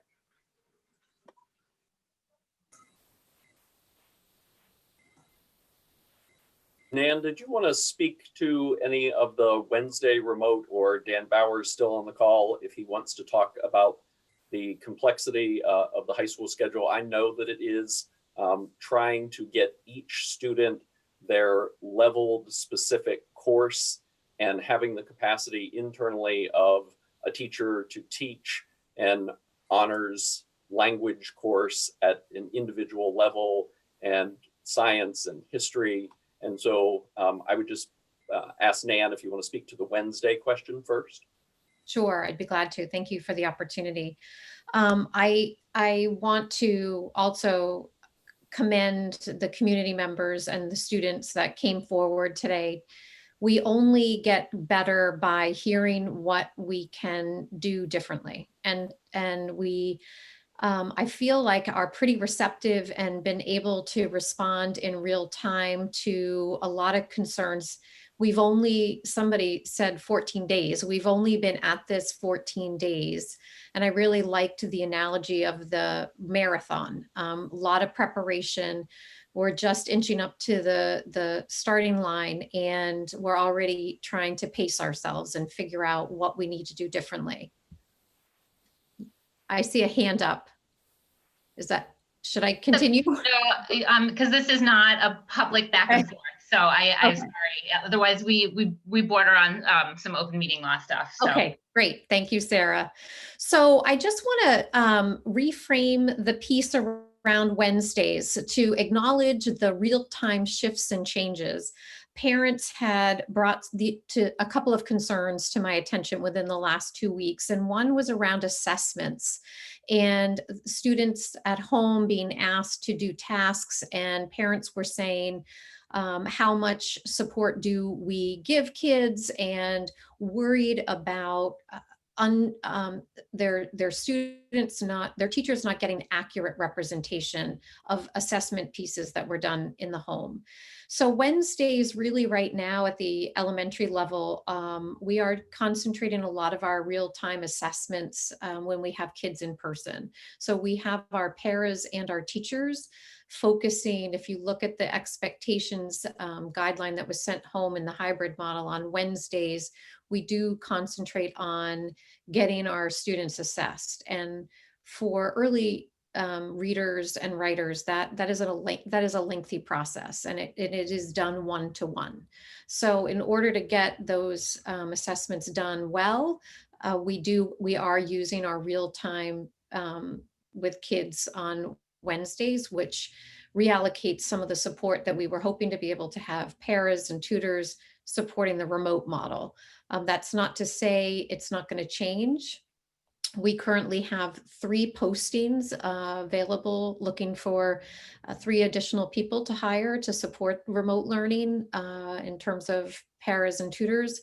So we're looking to fill that block in, and we're hearing what parents are saying about that block. And so we're looking to make those changes and additions. But the Wednesdays, the removal of that support remote comes from parent feedback around assessments, and the teachers need to really being able to communicate and commit to those assessments and get them done with kids in person. So that's kind of where we are on Wednesdays, but we are hearing that parents do need a little bit more support and organization from the school side, and we're already working to see how we can provide that. Thanks, Nan. Mr. Bauer, did you want to comment on high school schedule? Dan, we can't hear you. I think it might be something on your computer side. Okay, how's that better? There you go. Yep. Yeah, I mean, obviously, part of the reason our schedules were delayed was because, as we filtered through our 106 students that opted for full remote, we had to pivot quickly to make sure that we could service all the needs. And as you know, we have multiple levels with multiple subjects, advanced placement, honors, college prep, and college prep 2 in a lot of our areas. And I tallied up 192 courses that we had to find staffing for in the remote. So, and that's including special education curriculum supports, literacy labs, and all that. So we did the best that we could, because we also have students in the hybrid as well. So we were looking at ways where we could pull a teacher we couldn't just dedicate a whole teacher because we have the staff that we have. So I thought our guidance department and assistant principal Michelle Carlson did an outstanding job. I couldn't be more prouder of the work they've done. I can understand the frustrations, I totally can, because typically in a normal year, we have a multitude of levels and we have a multitude of subjects of things that we offer. So we made sure that we plugged in teachers to the areas that we have the greatest need in terms of the most students. There are some students or some courses that are honors level that have a Marblehead High School teacher in the remote, and also an advanced placement or 2 courses as well. We tried our best, but we also employed VHS, which is a very reputable program, very well regarded in terms of being able to pick up the slack from some of our advanced placement and honors courses where we just couldn't find or, have a Marblehead High School teacher in that particular piece as well. So, and obviously we have Ingenuity that we've used. We have Miss Lindsay Page has done an outstanding job coordinating that effort. We have the contact people, and we are adding teachers in as we go because we're trying to not only work, it's like 2 schools within one, and Dr. Bucky was correct, but our group never shied away from the work that we had to do. And I appreciate the patience of all the parents and students because it was a difficult challenge to get the schedules out when we did. We like to have them right at the right before we begin summer vacation, which typically do, and then give them out again with all the teachers. But and again, I understand the frustration of our students as well in different cases, and we try our best. If we have situations that we can remedy, we will. And certainly I know I'm not going to put the cart before the horse because it's not my place to do so, but I know that working with our lead teachers and our staff, we all know that we're taking this in phases to make sure Monday, the emphasis is to get us into school safely and making sure that we can make this work. And then we go from there and work. We've been looking at creative ways within our schedule, again, within alignment with the district, that we can make changes if appropriate to make this. And certainly it's been a huge adjustment. We can tell from the remote learning fact that, at the end of the day, our teachers were exhausted. I know students were too. And I know we've tried to build in purposely opportunities. There were a lot of small group meetings that took place during these 3 weeks. There was also other opportunities. We've had senior seminars, we had the freshman orientation. So we knew we're trying to build up. And if you look at our hybrid schedule coming up next week, you can see that we built in scheduled afternoon blocks specifically for the alternating cohorts. So we're adding more time in there in the afternoons. At some point that may translate into additional instructional time as we go forward, but we can't put the cart before the horse. We've worked hard to make sure that we can get in safely on Monday and make that transition, and our staff is working really hard to make the curricular adjustments as well. And certainly, we've had some technological challenges, but we've overcome that. So I'm proud of our staff for that. But again, I do hear what the parents are saying. I hear what the students are saying, and I totally understand that piece too. And we'll keep trying to work as best we can to help every student and certainly welcome any feedback. Thank you. Thank you, Dan. You guys are doing really good work with a very complicated situation with the variety of courses. I appreciate you giving context to the number of courses that you were trying to find specific educators for. Thanks. Thanks, Dan. Dan, I want to just clarify. I've heard nothing but positive, nothing but positive ever, but particularly this year in regards to the response that people are getting from you. And Lindsay Page's name comes up endlessly in how happy people are. I really have not heard a negative word about that. I think the issue is it's an imperfect system. And I think everybody is dealing with an imperfect system. And the only way to get through this is to really just identify what pieces of this are working really well and which ones aren't.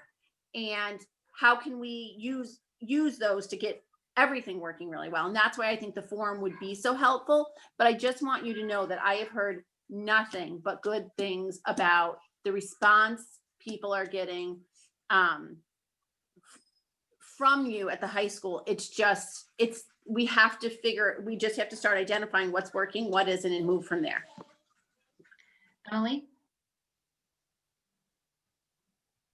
So I just wanted, I have like 2 quick things. So I think what Alexis was saying, and she was the high school student, because I heard this from another parent whose daughter is taking Ingenuity classes, is that they have a Marblehead teacher who they can go to, but it's not necessarily a teacher in that subject matter. So if they have a question, like I think Alexis was saying, of her brother had or no, someone else who she knew, sorry, one of the other high school students said, well, I had a question and I had no one to go to. So I think that's the issue. So I'm just like quickly thinking of ideas. I don't even know if any of these could work, but would it be possible to get those Ingenuity students who are, I think it was AP Physics, can she connect with the AP Physics teacher at the high school for questions during the second half of the day when there's that time of when they can get those small groups? So I don't know if any of this is feasible or possible, but like if there's a way for the Ingenuity students taking AP or honors courses to connect with the Marblehead High School teachers that are doing that, even after, not, I guess not after school, but like even if there's a time to have a quick meeting just to go over any kind of questions they have, like if we could set up some kind of connection for them that way. And then also the Ingenuity students who, because I know a freshman who is only taking Ingenuity classes, and then I think Alexis said her brother was, and they're both freshmen. So is there a way to get all those students together in a Zoom? Because I know they're remote, but maybe by grade, get them with a guidance counselor or someone to just meet with them weekly to say, hey, how's everything going? You know, these are everyone else. This is everyone else in your remote section. These, you know, just to get them connected with other kids, because being a freshman and not having that experience of actually seeing children, or I mean, students, I mean, that is not great for them. And I think it's just like maybe little ways, because their schedules can be kind of set up by themselves, so we can find times to get them together. And I think just like little ways to help them out, because it is a really different way of going to school for them. So just a couple little thoughts that I had. Thank you, Emily. I think that the high school and middle school both have advisory programs. Okay. That is probably a really nice avenue for all the high school students to have a connection regardless of the cohort that they're in. And so I'll work with Mr. Bauer and the high school administration to make sure that there are those opportunities that you're talking about for a contact in a discipline-specific department for a student that's taking an Edgenuity or a virtual high school class, and also for that connection piece via the advisory program. Thank you. So that, yeah, to get those students into an advisory, and that's even better with other students too who are in the hybrid. So yeah, so just ways to get them involved in the school a little bit more. So yeah. Megan? So Nan, if you don't mind, I think some of my questions are more directed towards you. You're in the thick of it with the teaching and learning and working directly with our staff. I think you guys all know that consistency's kind of been the little, bug in my bonnet for a while, since spring. So I'm wondering if you could just talk a little bit about, some of the feedback that you've been getting and what steps you've kind of taken based on that feedback kind of immediately, or, what you have plans in that regard. Sure, I'd be happy to. The feedback early elementary has been a level of frustration from parents around students being able to be self-directed in some of the tasks that are being assigned. And I think a parent alluded to it today this evening when she spoke about Seesaw. We did have a conversation. That tool is a platform developmentally appropriate for kindergarten through second grade. But the task that she shared with me was too difficult for that particular grade level to be able to manipulate. There was a lot of executive functioning skills required to move the mouse, click on this, drag your assignment into this box. It was challenging. And so that's immediately something that we addressed. We are immediately able to go back and remind teachers. I sent an email midweek on Wednesday, kind of capsulizing some of the points that I'd heard from parents over the course of the last week. One was around the need for differentiation in the remote assignments. So when kids are tasked to work alone at home, we really need teachers to think about how are we differentiating those assignments? How are we making them different for every student based on their ability to work independently? So we can't just send home one assignment to all 25 first graders or one assignment to all third graders because the various levels of skill. So I reminded teachers around whatever you send home on those remote days really need to be accessible by kids independently.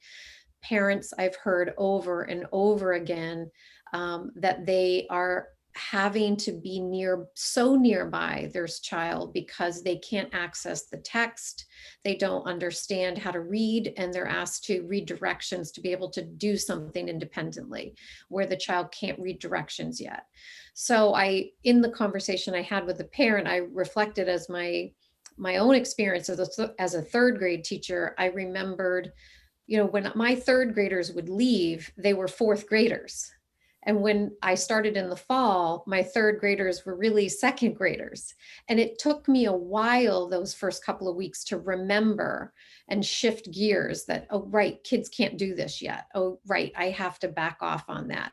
So it's about kind of reminding teachers that when kids are working independently, we need to be super aware that they have to be able to access it. And that's on all spectrums, the big, middle, the kids that need to be challenged and advanced. We don't want them going through an assignment that is designed and created for an hour of application and practice of a skill, and they're done in 5 minutes. So as you might imagine, everybody is talking about how phenomenal our teaching staff is. And you can only imagine the level of expertise and the level of time to differentiate that kind of assignments. We're getting there. We are providing our teachers, we're very targeted district-wide professional development on Wednesdays, K through 6. I've heard over and over and over again, Megan, from you and from other parents, that they want the same experience for their child that other kids at the same grade level in other schools are having. So we have all of our grade level teachers part of a district team.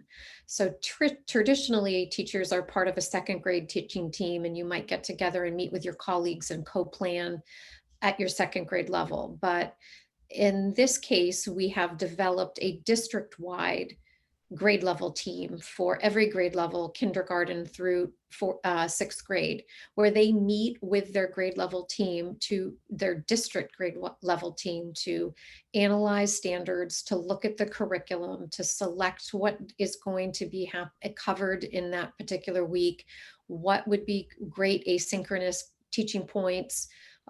So that is happening across the district on every Wednesday. So that's another shift that we made based on that feedback. Let's see, we've talked about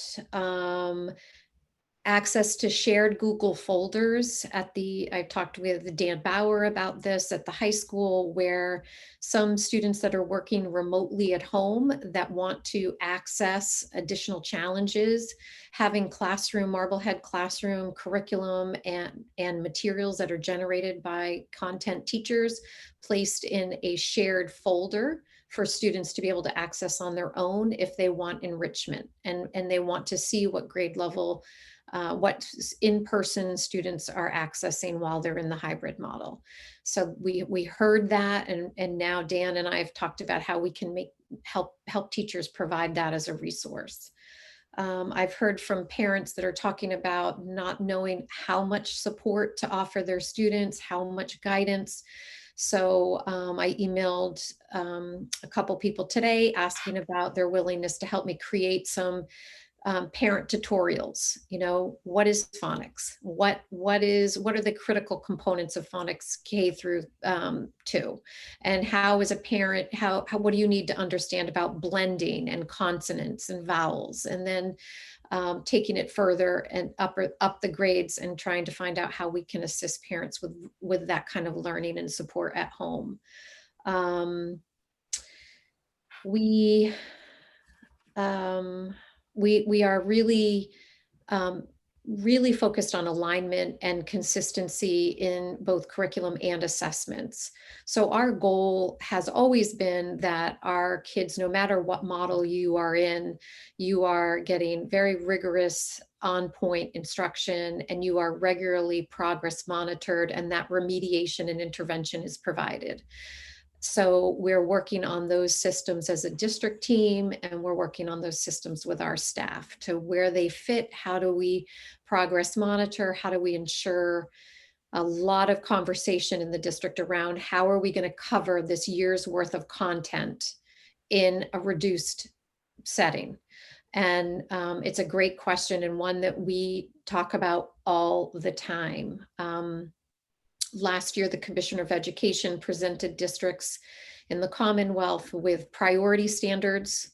That hasn't happened yet, but I'll be working with Rebecca Brand and district leaders to look at our standards, look at our curriculum, and really pull out what we as educators call power standards, the standards that are essential to be able to access further development in the curriculum, and making sure that we really get those power standards in front of kids and give them multiple opportunities to practice them both in person and remotely, so that we are staying on pace. We may not be able to cover all of the curriculum and practice opportunities in person with kids. Those are the opportunities that we would typically have in a classroom with kids working in small groups at small tables.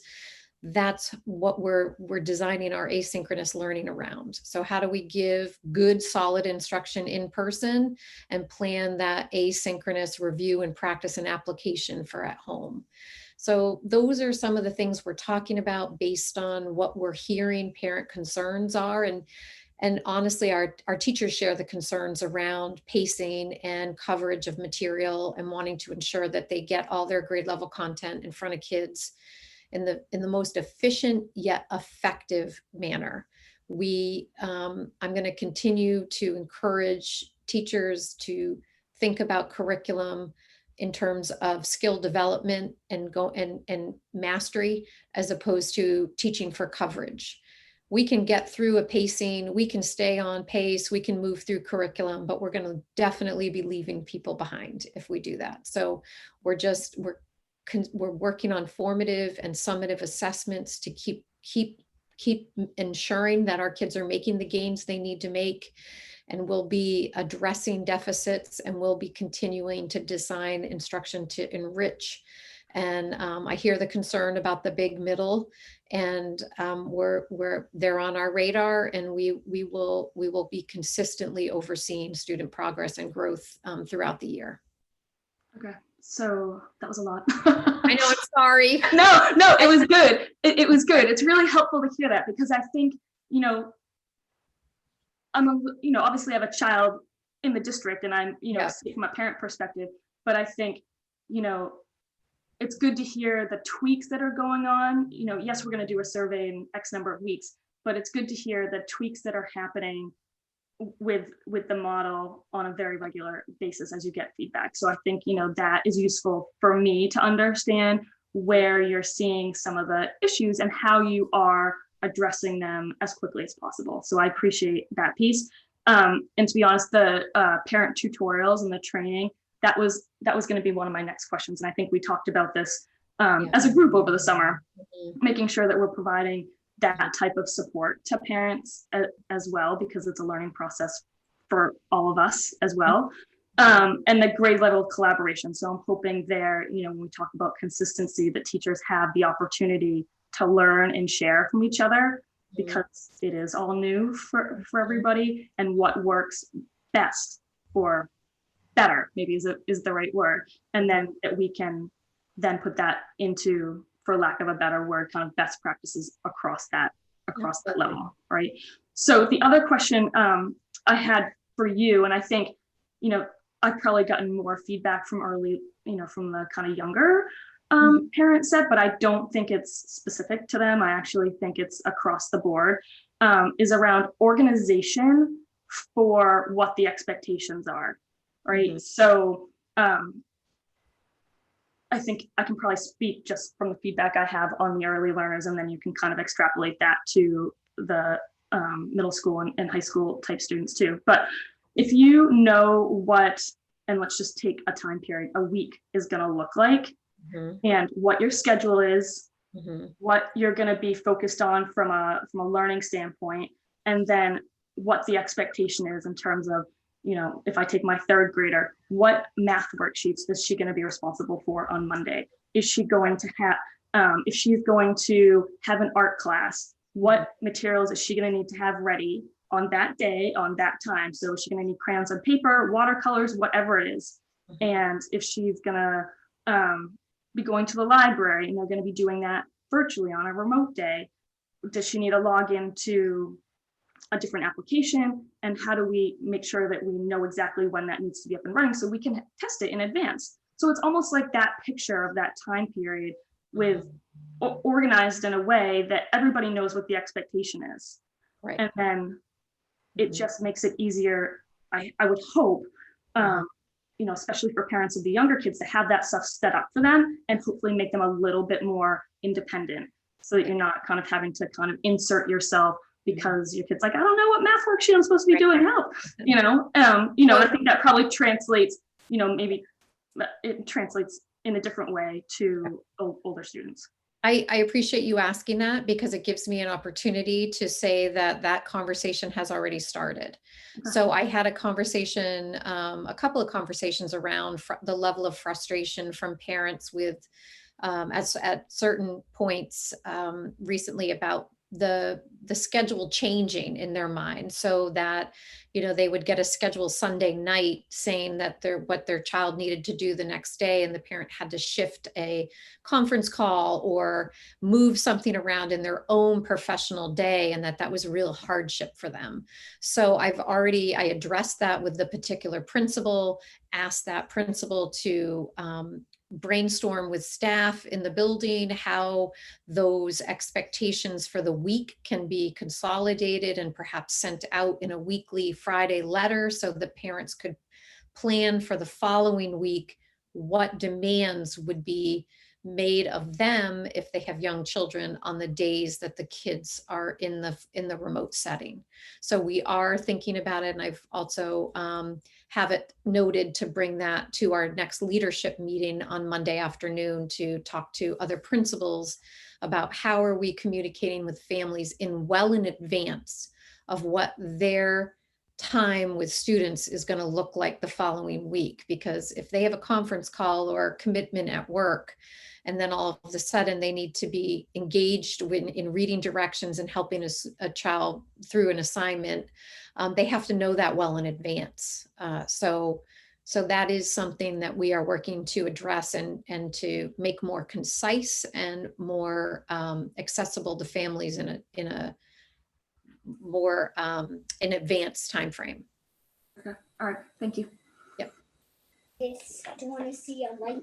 Nan, actually, because to give a positive feedback, our teacher has been giving us, we've been getting some of those look aheads.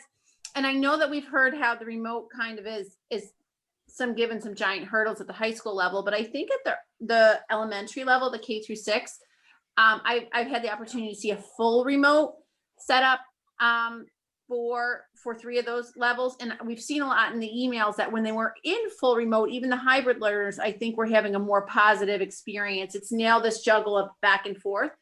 So maybe if we, you know, at some point, instead of just, you know, when we do this forum, identifying what's not working, if we make a list and the positive side of what's really, really working in the remote setup for those elementary kids. Because I do think the full remote at the elementary side is working well right now.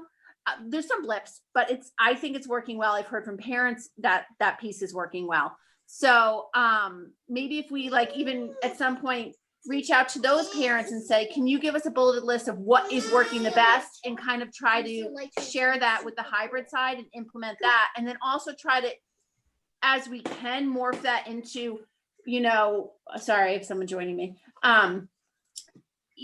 as much as we can, if this is working at the elementary level, it's not apples to apples at the upper level, but what is working at the elementary level that could be somewhat mirrored in the upper, if you know what I mean. Obviously, it's not a 1-for-1, but there are pieces that I think if we identify clearly what's working and what isn't, we just use that list. Yeah. Thank you, Nan. All right. I think that looks like questions were asked. Thank you, everyone. Thank you, Dan. John, that brings us along to the superintendent's goals that you've been working on. Yes, thank you. I think each of the members of the committee got a copy of my goals for the year, following the DESE format for superintendent evaluation, which we went over in the workshop, which seems like 2 years ago, but it was just last month.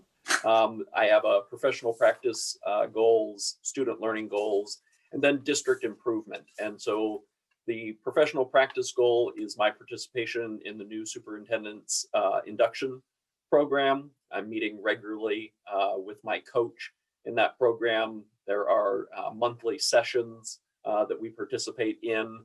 And so that is my goal, is to be active in that process and to capitalize on the learning of being a new superintendent, participating in an entry plan, which you will get more details on in tomorrow's weekly update. That will be stakeholder interviews from across the district that will help inform what will eventually be our next strategic plan. So all of these pieces fit really nicely together. My second goal is developing the leadership team here on Widger Road. Many of us are new, and so working together and really building that collaborative process of being the leadership team for the Marblehead Public Schools. We did a 2-day retreat this summer at the high school library. We hold weekly leadership team meetings to talk about what's going well, what needs attention. We will do some professional development together, some professional reading. Student learning goal is improving instructional practice in the district, and to that end, focusing on educator evaluation and feedback. We adopted the Teach Point evaluation system. All administrators submitted their goals to me today. Assistant principals submitted to their building principals, using the new program in Teach Point, making sure that leaders are getting into classrooms and identifying what is solid instructional practice. And though it wasn't done last year in the remote setting, also providing educators feedback for how they're educating in this new normal. And so DESE has not changed any of the requirements or expectations for educator evaluation.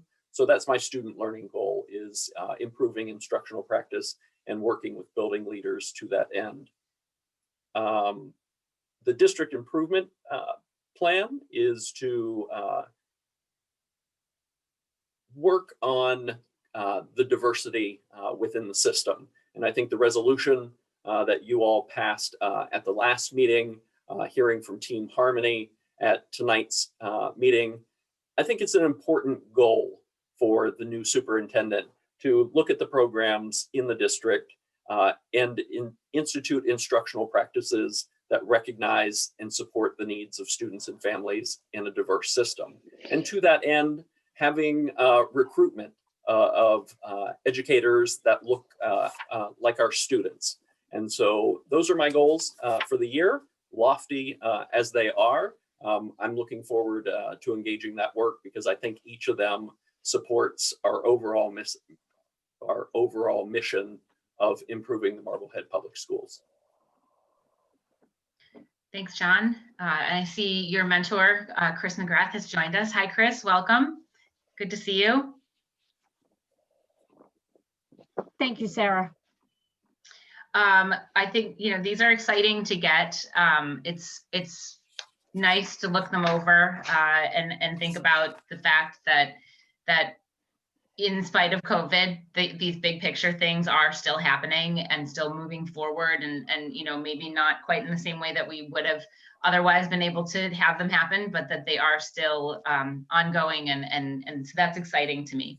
Emily, I think I saw your hand up.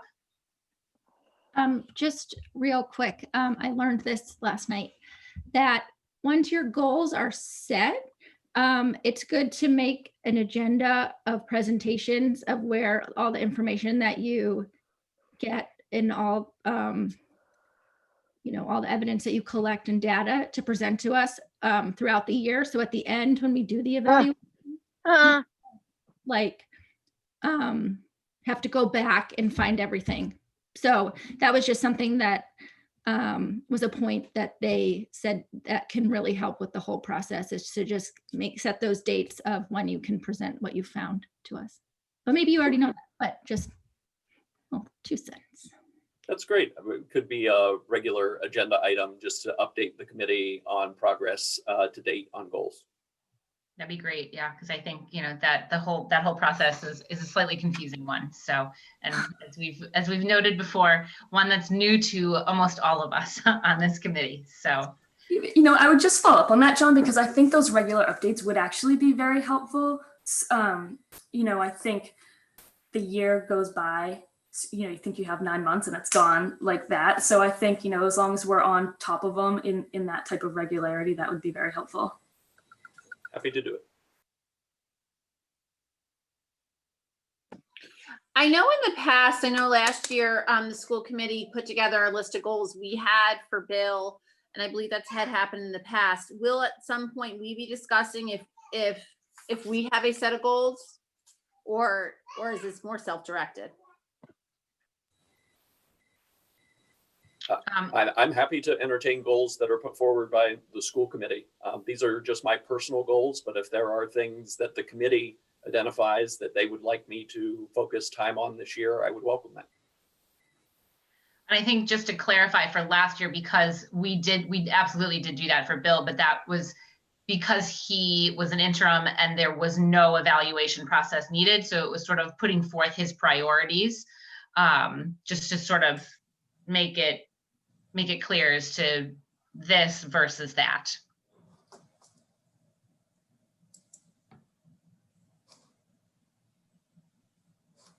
All right. Yeah, Emily, do you have another question? So it was also suggested that the school committee creates goals, and to make sure that our goals align with the superintendent's goals. So throughout the process, we can all kind of evaluate ourselves. Megan was just talking to me about that earlier today. You guys know how I feel about school committee goals. So we will, we'll get that moving along. I think that's a great idea, Emily. Yeah, I'm sure that Megan will make sure to not let me forget that on the next agenda. Project Manager 101.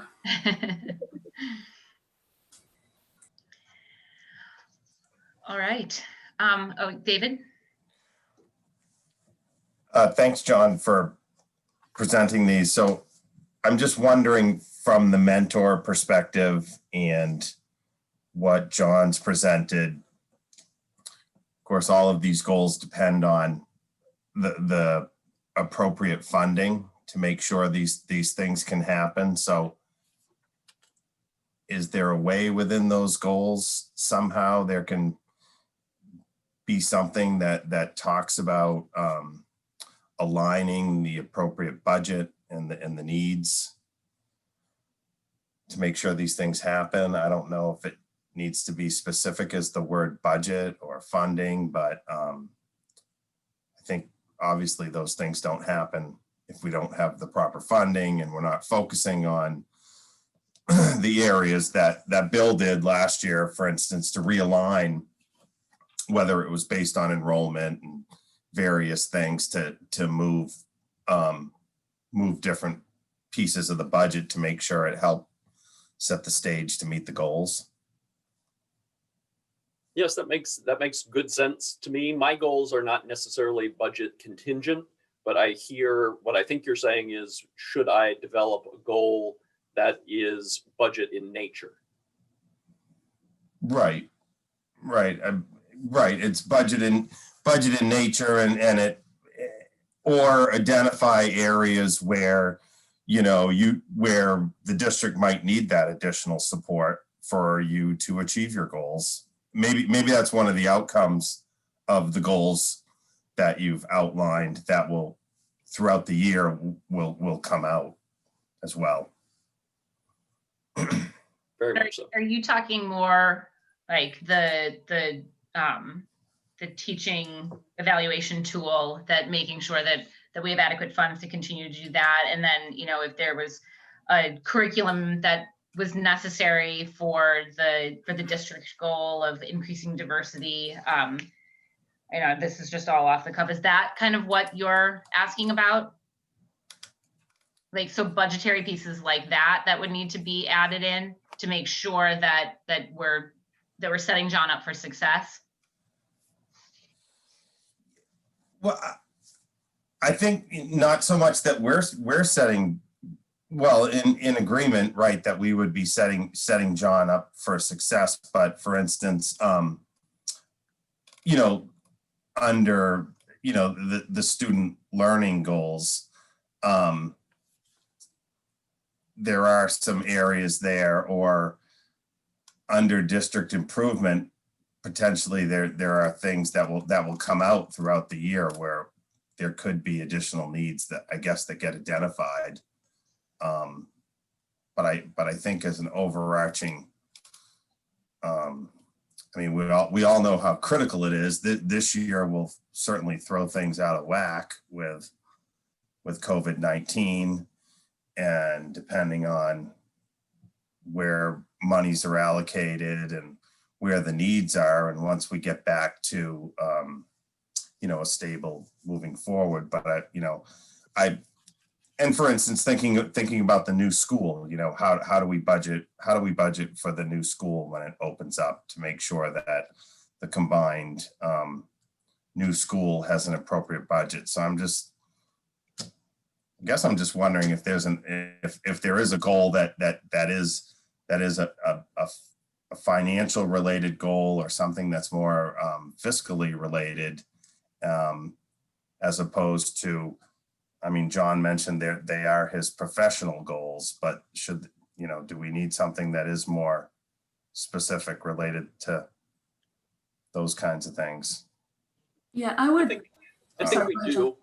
think we do, David. And to be honest, I had a technology goal and a budget goal, and I didn't want to set up so many goals. Right. That's a good. I narrowed the focus, but I think with the new school coming online and looking as the first year superintendent at the budget and the process that is used here and how we allocate resources and what resources we have, I think I will develop a budget goal to bring back before you for the second October meeting. Yeah, you're right. Technology is another area. You can be more focused on those individual things other than the overarching educational goals that might be more specific. But I appreciate that thought, and whether it gets built into this document or not, but just the fact that you're considering it, and obviously I'm sure we'll be working on it with your mentor as we go forward, and with Michelle. It certainly is a critical piece moving forward to set us up for success. Yeah. I think a lot of I like the idea of that we need to have budget aligned. We need to note budget drivers with any item, any new goal.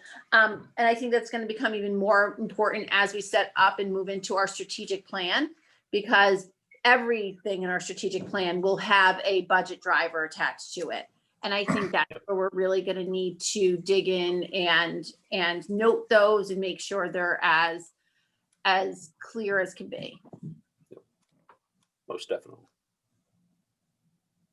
All right, great. Thank you, John. Like I said, Thanks, John. John, you have your work cut out for you. All right, that brings us on to the schedule of bills. We had a schedule, as well as all of the scans were in the Dropbox. So can I get a motion to approve the identified schedule of bills totaling $2,613,540.85. So moved. Emily moved. Second. Second. Any questions on any of those? Well, when I first saw the memo that came together, and I was like, whoa, where did we spend $2 million in the last couple of weeks? And lo and behold, it's the school project. Building. It's the school building. And just for purposes of the committee, I think most people know, but so the building committee gets a full update and a review of invoices and bills that are to be approved, and they're authorized by the building committee, and then they come forward to the school committee for approval. So they've also had a second set of eyes. When you see these numbers, they're going to start getting bigger and bigger over the next couple of months. So. Yep, thanks, David. All right, I will roll call. Sarah Gold, yes. Emily Barron, Yes. Megan Taylor, Yes. Sarah Fox, Yes. and David Harris. Yes. All right, passes 5-0. Okay, so that brings us on to the school committee communication and discussion items. So first off, I put on an MASC updates discussion item with a few different subheadings underneath it. The first is the annual meeting and reports booklet. So did you guys all get this? Yeah. All right. I don't know why you didn't, because it came to my personal address. But I'll give it to Lisa and I'll have copies made for everybody. Okay. And maybe we can circle back to this then at our next meeting. Sorry, I was hoping that people would have gotten it because it's really weird because it did not come to me addressed as chair. But I'll get that in. There's one of the pieces that I wanted to bring up just to kind of point people. I mean, there's some interesting information, but just to kind of let you guys know where my head was at was the there's a whole section on reporting of resolutions from the state resolution committee. And so some of these, like the anti-racism one that we talked about last time, and some of the other ones that we've had on are on here. And so I just was interested in hearing from people if they were interested in bringing any of these other resolutions forward. So I'll work with Lisa and try to get this. Maybe it'd be even easier to just get it into a Dropbox for people to look at, and then we can bring it back up next time. And if anybody has one of these resolutions that they would like to see possibly come up for a vote, then just let me know that so that we can make the note on the agenda and then move forward with that a little bit more swiftly. So, all right, that's that. Sarah, as yeah. far as the annual meeting goes, do we need to let you, now that it's virtual, do we have a limited number of people that can sign on to those forums? I think, when we had to travel, not as many people were up for that, but now I know that I would definitely take advantage of those, but do we have a limited number of seats, and do we have to register additional people? So I need to follow up with Dorothy on that, because I think you're talking about like the conference, correct? The conference and also these various webinars they have. Right. Okay. So yeah, so that's a perfect segue into the next bullet point. Because so the conference has been, in my understanding, officially canceled this year. And what they're doing then is putting on these various webinars. So we'll hit the social media webinar that sort of popped up and Megan and I went to after this conversation. But how I'm basically understanding it is they're going through, they're offering the charting the course, which Emily, I know you've taken. Hopefully all of us have taken that. I know Megan and I did. David, it would have been a long time ago for you when you were first school committee. Sarah, I don't know if you finished that up last year. So if anybody didn't take any of those courses, it would be great because they are all online. And they've been offered multiple times already, and they're going to continue to offer them. But then the way that I heard it, and Megan, I think it was on this social media call, so correct me if I'm wrong, is that they're going to offer a deeper dive as well for for school committee members who have been on for a while. And so they're going to go back and look at very similar topics as the charting the course looks at, but again, do a deeper look into it so that it's more comprehensive than kind of that overview for new school committee. So I don't think that is going to cost money this year, because the conference always costs us money to go to attend.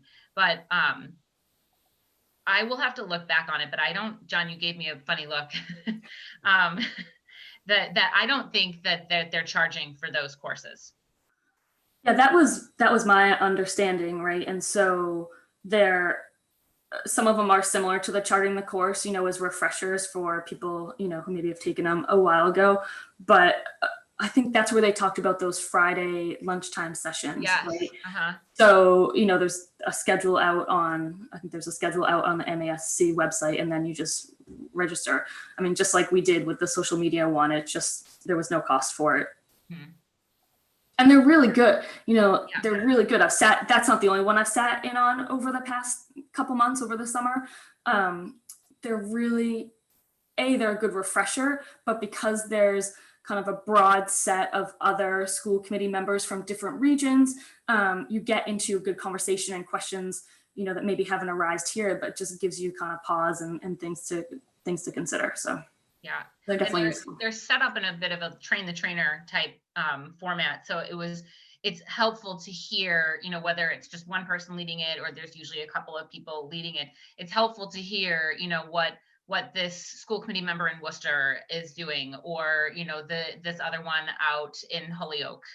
So that's kind of nice to just get other people's perspectives. So like Megan said, that's all on the MASC website. So everybody feel free. And then if you do attend one of them and you want to give an update, like Megan and I wanted the social media one on here, just let me know that what you attended, and we'll put it on for an update at the next meeting. So that'll lead us on to the social media webinar. Megan, I feel like I've been doing a bit of talking. If you want to start off on that. Good, talk away. No, I think this one came up. I know it's been a hot topic this summer. We've probably talked it to death at this point. But again, this one was useful because you're hearing and kind of working through issues that other school committee members are having in their own district, and what has, again, best practice, if you will, what has worked well, and maybe where they've tried things and they haven't worked. So it's useful for that from that perspective.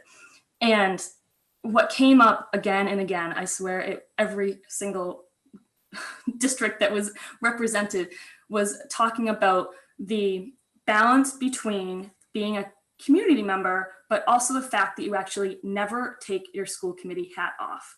And that's just a fact. And so you have to keep that in mind when you're then representing or commenting on social media. And I think especially, I think there are a few public or at least, Marblehead specific groups that a number of us are members of, and that does open us up for open meeting violations. And we just have to be very careful and conscious of how we're utilizing that tool. So I'm not saying we don't use it. That's not what I'm saying. I'm saying we have to be very conscious of how we are using it. And I don't think it's, well, let me take a step back. The good thing is we've got a new school committee website coming out, so we can push a lot of information out there. But there's still, questions that arise that that won't necessarily be able to answer right away.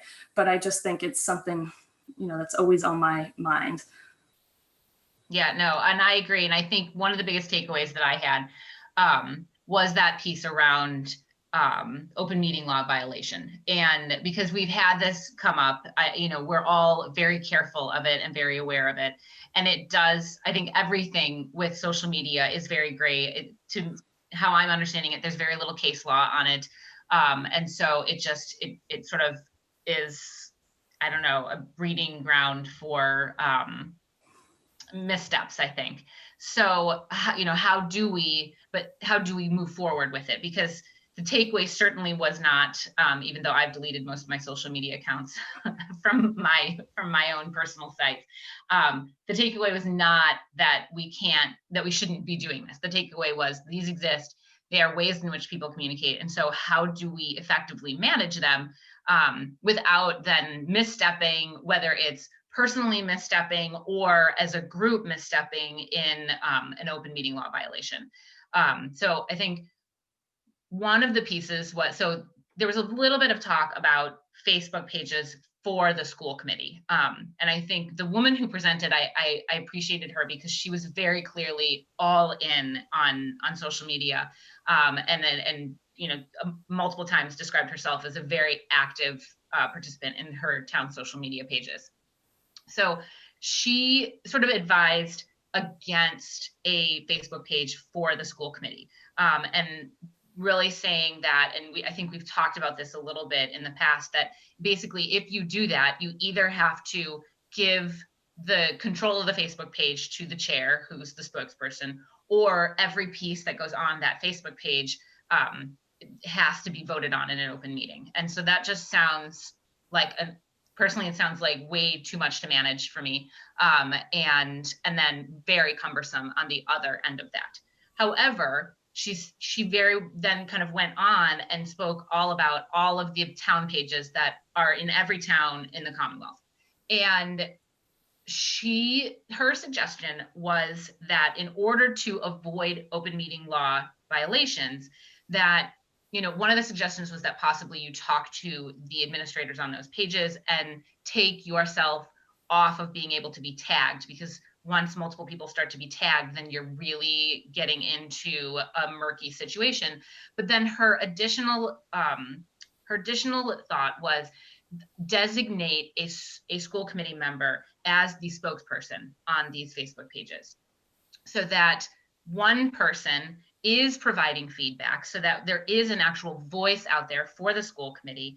And so we're not being accused of not commenting or ignoring or hiding out from them, but that then we're avoiding any open meeting law risks as well, to the best of our ability. And so that if we appointed one person as the spokesperson, they would be speaking on behalf of the committee and sort of as the committee. But I thought that was a really interesting idea, and kind of, whether or not people are open to that idea. And I know, again, I'm not the biggest fan of social media right now, but I know, Sarah Fox, you spend a lot of time on it. And so one of the thoughts was kind of, maybe you would want to take that on as one of your responsibilities, of kind of speaking for the school committee on the town pages for Facebook. I actually don't know if, I don't know if it's appropriate that we have a spokesperson. I can see positives and negatives that when people ask a simple question, when's the next meeting? What's the agenda for the next meeting? Things like that I think is benign, but I think otherwise I actually don't know that we should have an official response from one person. I think our power, as we all know, lists or lies in the will of the committee. Correct. So I don't know that we should have an official response. I think that if it is the answers of when's your next meeting, like just the factual things, facts are facts. That's fine for anybody to answer. A fact is not a deliberation. Only an opinion is a deliberation. So if you're just stating a fact, then that doesn't violate anything. Right. Information sharing is not at any time a violation of open meeting law. I don't think anybody should in an official capacity be sharing that. I have, and I've always been clear to use the phrasing, as a parent, and all of us have that opportunity to do that. And I think obviously that can't be taken away from any of us, but I don't know that anybody should be stating anything in an official capacity that is not just a fact, and we're protected under open meeting laws by that. So I don't know that we should have that. Well, I guess I would push back on that a little bit, because I do think, and this is kind of a credit to you, Sarah, is that I do think you have played that role on some of those pages. And I think we've talked about it in our meetings previously, in that the community's appreciated the fact that you are active on that page and can answer those questions quickly, that, it's not just what's the agenda, because that's pretty easy to find, but, I think you had played that role. And I do think that it is easier for us all to manage if we have a central way to manage it. And that was a lot of the feedback that we got, especially from the presenter, who was very active. She said, it's actually easier for us all to manage if we know that someone's on it. So I think that's where the suggestion's coming from. And I can appreciate that. I just worry that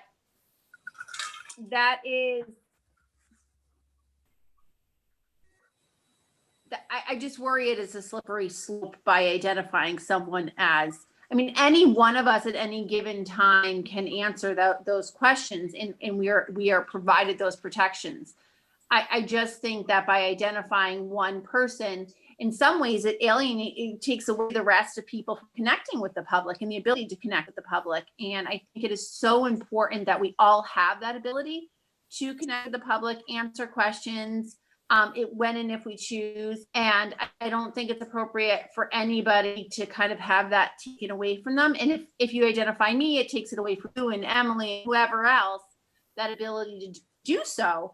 Or and vice versa. If I wasn't the person, that take that ability away from me. So I think that, the community wants to talk to all of us and should be able to talk to us, all of us, and we all should be able to connect with them. And as long as we're sharing facts in the official capacity and not opinions, there's no violation whatsoever.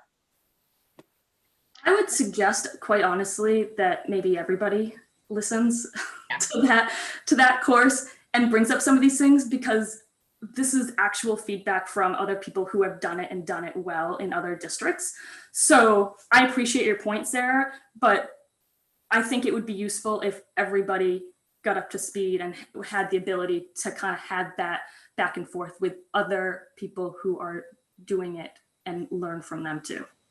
And the presenter did say that they were going to put this one back on the list of presentations as well. So maybe I'll try to keep a lookout for it. Emily, I know you're often on that site. If you see it come up, just, if anybody sees it come up, just toss an email out to the committee so that we know about it. And I know I actually got the one that we attended. I got it in an email. I think I passed it along, but I think it was a little bit later, before the actual webinar. So if we get anything like that in email too, I'll just make sure that I forward it to everybody. All right, Megan, that leads us on to further communication with the school committee website update. You're muted. Yeah, it's almost past my bedtime, so I'm not going to rush through it, but feel free to ask questions. So first, let me share my screen. So just a little aside, I used to work in software, right? So I did demos all the time, and I was always skeptical of doing live demos in front of large audiences, but I'm gonna do it a decade later for you guys. So let's see if I can even find it. So you only have 79 people watching you right now. Okay, well that's better. That's better. Smaller numbers. Okay, can you guys see that? Yes. Okay, so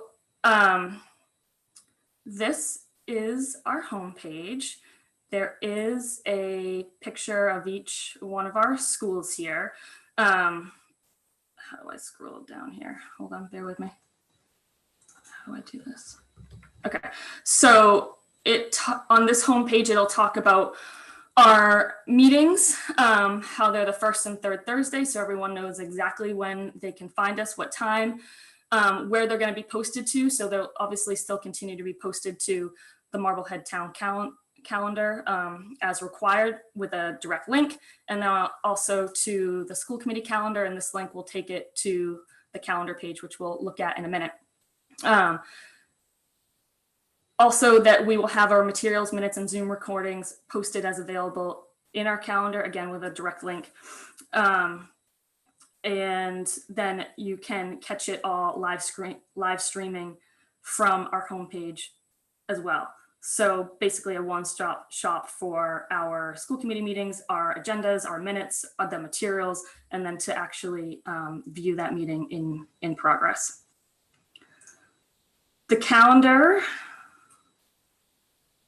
obviously it's slow here for me.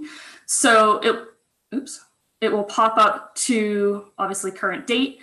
What we have here are basically icons for the different meetings, just so it's an easy visual. So school committee meetings, budget, policy, we'll add in the facilities once those get up and scheduled, but just a little bit easier viewing wise. What we talked about here, or what we've done here, is just our open meetings, the public meetings. So if there are, individual meetings that might be happening, those aren't out here right now. These are our public meetings. What you can see if you hover over it is the agenda and the Zoom link, and then you can obviously just click those, or if you were to click directly into the icon, it brings you to that information as well. I'm going to go back a couple months just so you can see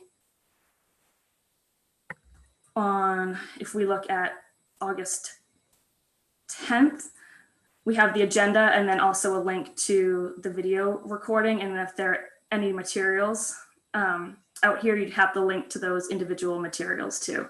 So we can talk about that in a minute about how that happens. Any questions on the calendar? Okay.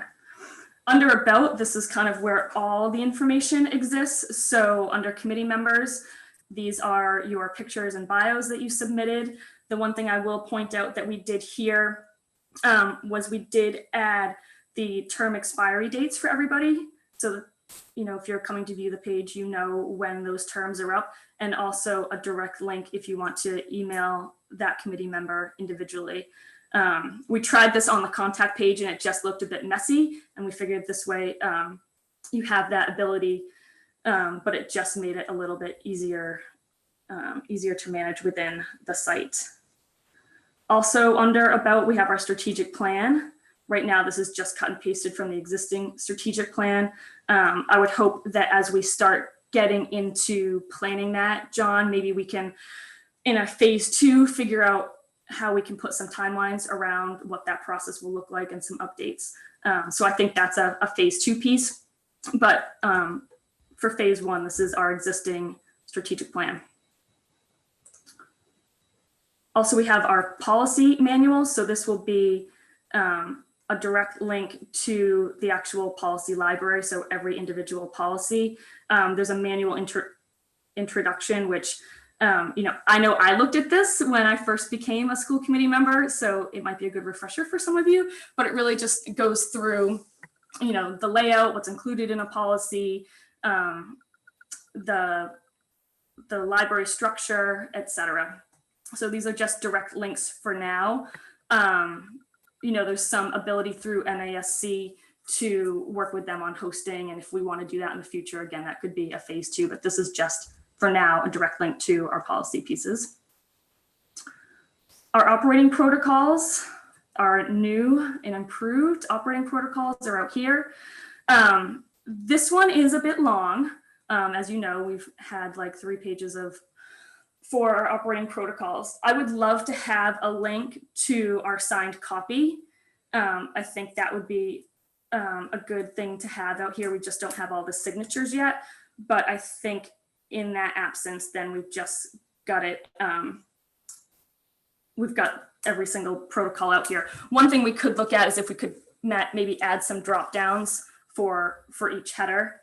That one was going to take a little bit more work than I wanted to do, just so we could get it up and running for next Monday.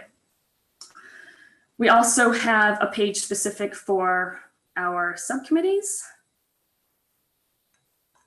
This is why you don't do demos live. So this walks through each subcommittee, a little blurb about what each committee does. We have listed here, so if we look at facilities, which school committee members are on those committees. And then we go down into also our advisories and our liaisons as well. So these will link back to, so if we look at budget, there are some links in here embedded. So for the budget, we can link back to our operating budget presentation that we did back in June.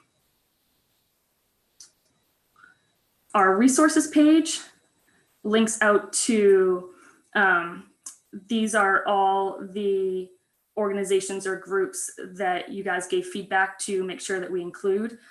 So again, I think this is probably something that will develop over time, but this is our starting point. So making sure that we're linking back to all the PCOs and PTOs. DESE we have in here, METCO, the Marblehead CPAC, the boosters. But again, this we can continue to grow out as time goes on. FAQs. This is another one where we just put out some common questions and some answers. I think Kate was very helpful in developing these. They will come up eventually. But this is just like where's the responsibility between the school committee and the superintendent and describing how that works. If I have an issue at the school, what's that chain of command process look like? How do I participate in a school committee meeting? How is the school committee, how do we kind of run our meetings, and why would you potentially have a closed door meeting? So again, these are just kind of like questions that we get on a very regular basis, and where we can point back to link for additional information. We've done so. So for example, the open meeting law is a good example of that. And again, this is one that I think as we start to get feedback on this website, we can continue to add to this page as well.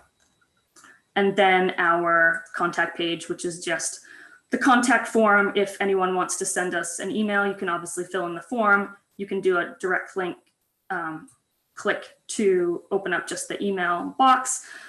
This will go directly to our school committee at marbleheadschools.org list. So we tested this out. I think everyone got that test, so we know that it works. So that's the full school committee and John as well. And I think, when it pops up in our email, it's pretty easily identified that it's come from our website.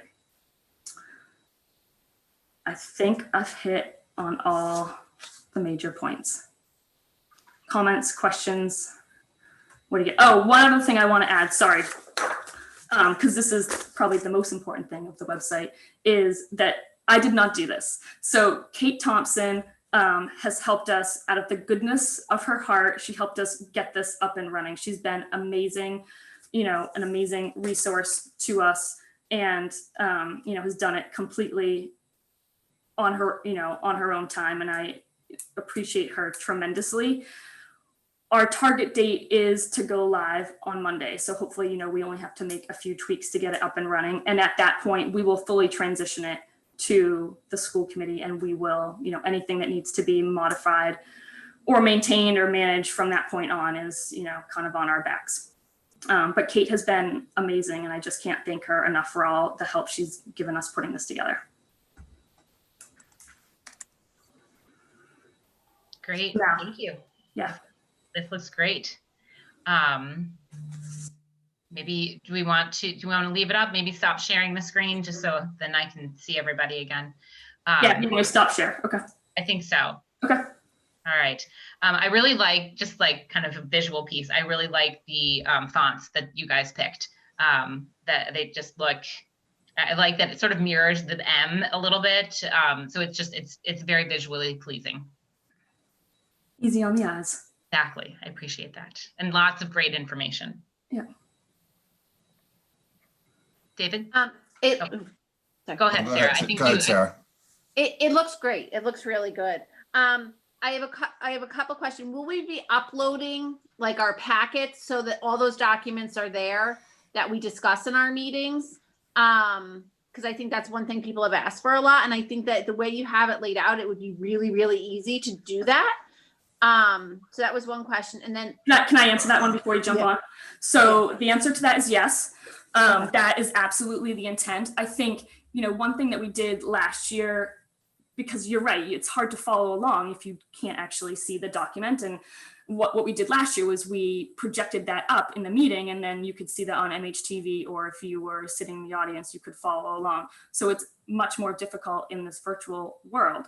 So absolutely, the intent is to have all those materials up there. I'm not going to commit to an actual day and time yet, because I think we have to, get it, work through it a bit. But I think, I can commit to having them up there prior to the meeting at this point, so that, you can access it and you can certainly follow along. I'm not going to commit to like 24 hours in advance yet, but I think we can work to that, but absolutely have them up prior to the start of our meeting. Yeah. I think there's sort of a fine line there about, certainly there are things that we want to get out there in advance for people to be able to see. And Dr. Bucky has done that on numerous occasions as it's related to our reentry plan.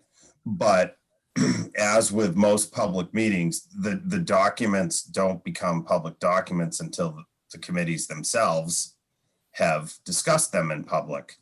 And a lot of those documents, for those reasons, need to be discussed in public, explained. Somebody needs to present them, provide proper context, and so on and so forth. So I mean, I don't know, Sarah, I'm not thinking that we want to put our schedule of bills, like we get the schedule of bills in a Dropbox. I don't know necessarily that we want to put our schedule of bills out there before a public meeting. It's certainly public information, but after a vote and after discussion, I think if, or in the case of, a principal or somebody making a presentation related to a specific project or program that's going on, we could certainly make that information available, just like we do for the building committee. Once it's been presented, Emily and Cindy make sure it's available for people to see. Just a thought. Well, I think I think what Megan and I were talking about, like, for instance, when there's these presentations last year when they were up on the board, it was super helpful, because a lot of times when you're sitting in the audience and people are referencing these documents, it's really hard when it's out of context and you can't see what they're referencing. It was honestly, the schedule of bills was like the least of my thoughts on what to get up there. But a lot of times these presentations, some of the, like, for instance, if we're going to get a presentation on the updated budget or whatever, we used to project that on the screen so people could follow along. And I think it's helpful for people to have those, that stuff ahead of time, particularly if it's something we're going to be voting on, where, the public wants to kind of follow our discussion. And it's, I think, helpful for them to have that ahead of time. Yeah. And I think I can definitely reach out to Dorothy Presser to see if there's any kind of best practice around what sort of should be up beforehand and then what maybe is best to go up afterwards. And so I've wrote myself a note on that. But I think, it sounds reasonable to have at least some of it up. Yeah. Yep. Which leads me to a very important question. Who's putting all this stuff up? So that is a great question, Sarah. Actually, I've been talking to Lisa about this website for a while now too. And so I think her and I initially are going to have to work through it. And then we'll figure it out. But we're going to have to put a process around it. Right now, it's challenging for Lisa in our district website because it's time consuming and clunky. So I don't want to add another task to her, but I'd like to also get to a point where we're taking that piece away, that headache away from her. So I think that's going to be a transition. I think in terms of actually making changes to the website, that luckily we have a very experienced website manager on our committee. Since Emily worked on the one for the building committee, she can absolutely help us in terms of updating the website, in terms of overall content. Perfect. And then the only change I really saw as you were going through, and it was laid out very well, is in that closed door meeting heading. I just foresee us getting a lot of emails about that. If we can just change that phrasing to executive session, because I think that might pique people's idea that we are having closed door meetings and we absolutely are not. And I think below the heading, you explained it very well, but it just, that people often will see this heading and then flip out. So if we can change that, then we won't have people out there thinking we're having closed door meetings. Yeah, I can put executive session in the heading. That's fine. Or And we can. Megan, Yeah. just a question on that. Since I made you take it down, now I've got a question. Is there a link to the reasons that we would go to executive session in there? So, this we talked a lot about because we've got the link to the open meeting law. So, and we originally did have a link to just the executive session piece of that open meeting law that does go through those 10 or so reasons. And then through our conversation, we're like, well, is that redundant because we've already linked to the open meeting law and it's, easily found in there. So, either way, it doesn't matter to me. We can absolutely add it if you want to. I'll take a look at the open meeting law and just, if it's in there, then most likely not. I mean, it's easy enough to link to something. So, yeah, either way. Okay. Emily, I know you've been trying to get a word in. Okay. Just this has to do with putting up documents before the meeting. Like if there's a presentation, the building committee, we just share the presentation during the meeting, right? So the person leading the meeting shares a screen and goes through all the documents. They're up throughout the whole meeting, and then it just switches between who's talking. So that might be something we can think about instead of having to put the documents out there. Just make sure if there's something we talk about that people need to see, that we just put it up on our Zoom call. Just an idea. And then that kind of. So I'll just put a little point of information out there. So I'm going to work with MHTV over the next couple of weeks to move us into the committee being in person. Sarah Fox, I know that you're going to be fully remote. And so that's one of the things that MHTV and I are going to work on is how do we keep Sarah fully remote, but audible? And then how do we splice in and connect for a public comment?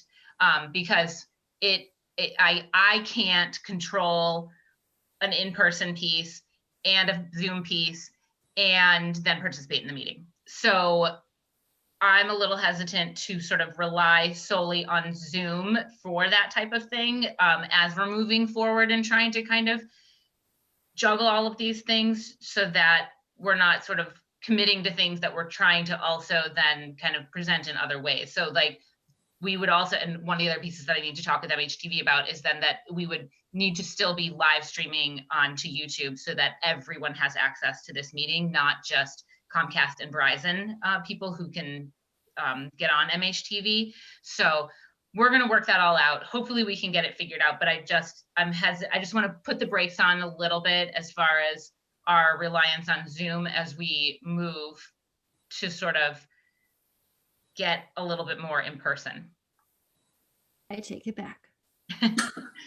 But if we do it in person, wouldn't we have it on a screen, like up? Yeah, we could. Yep. I'll talk to MHTV about that as well, about how all of that can come together. Okay. Yeah, it looks great. It's exciting. Yeah, it is exciting. Yeah. I feel like it came around. It came to fruition quickly. So again, hats off to Kate for that. Yes. Thanks for all of her selfless volunteering. Yeah, absolutely.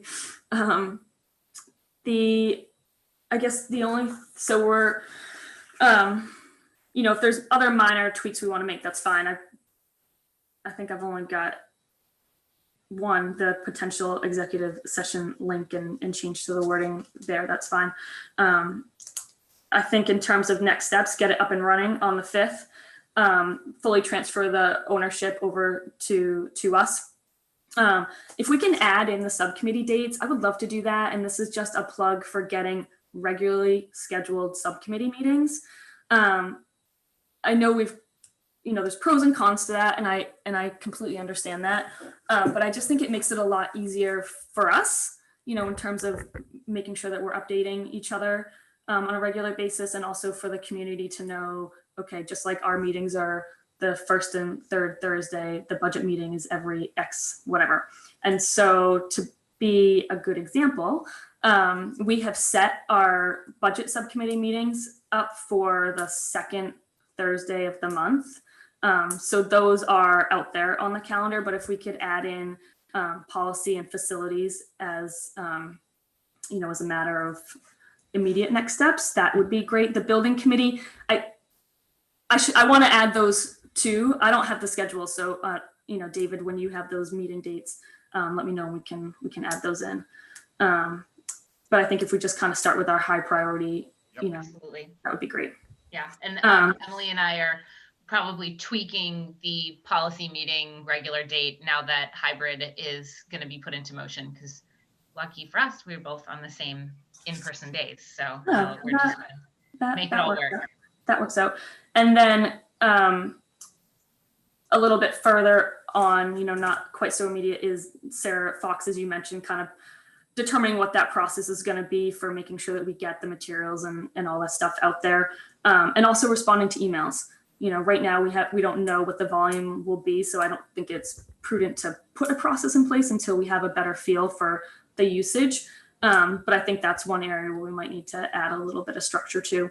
And then the great thing about this website is there's actual analytical tools that we can utilize to see exactly, how many people are using the website, what are they, how are they using it, what links are they, or what tabs are they going to most often, which I think will be helpful for us as we think about how do we want to continue to evolve the website. And we may want to think about, after a certain period of time, surveying some users just to get some feedback from them, so we make sure that we're making it as useful of a tool as possible.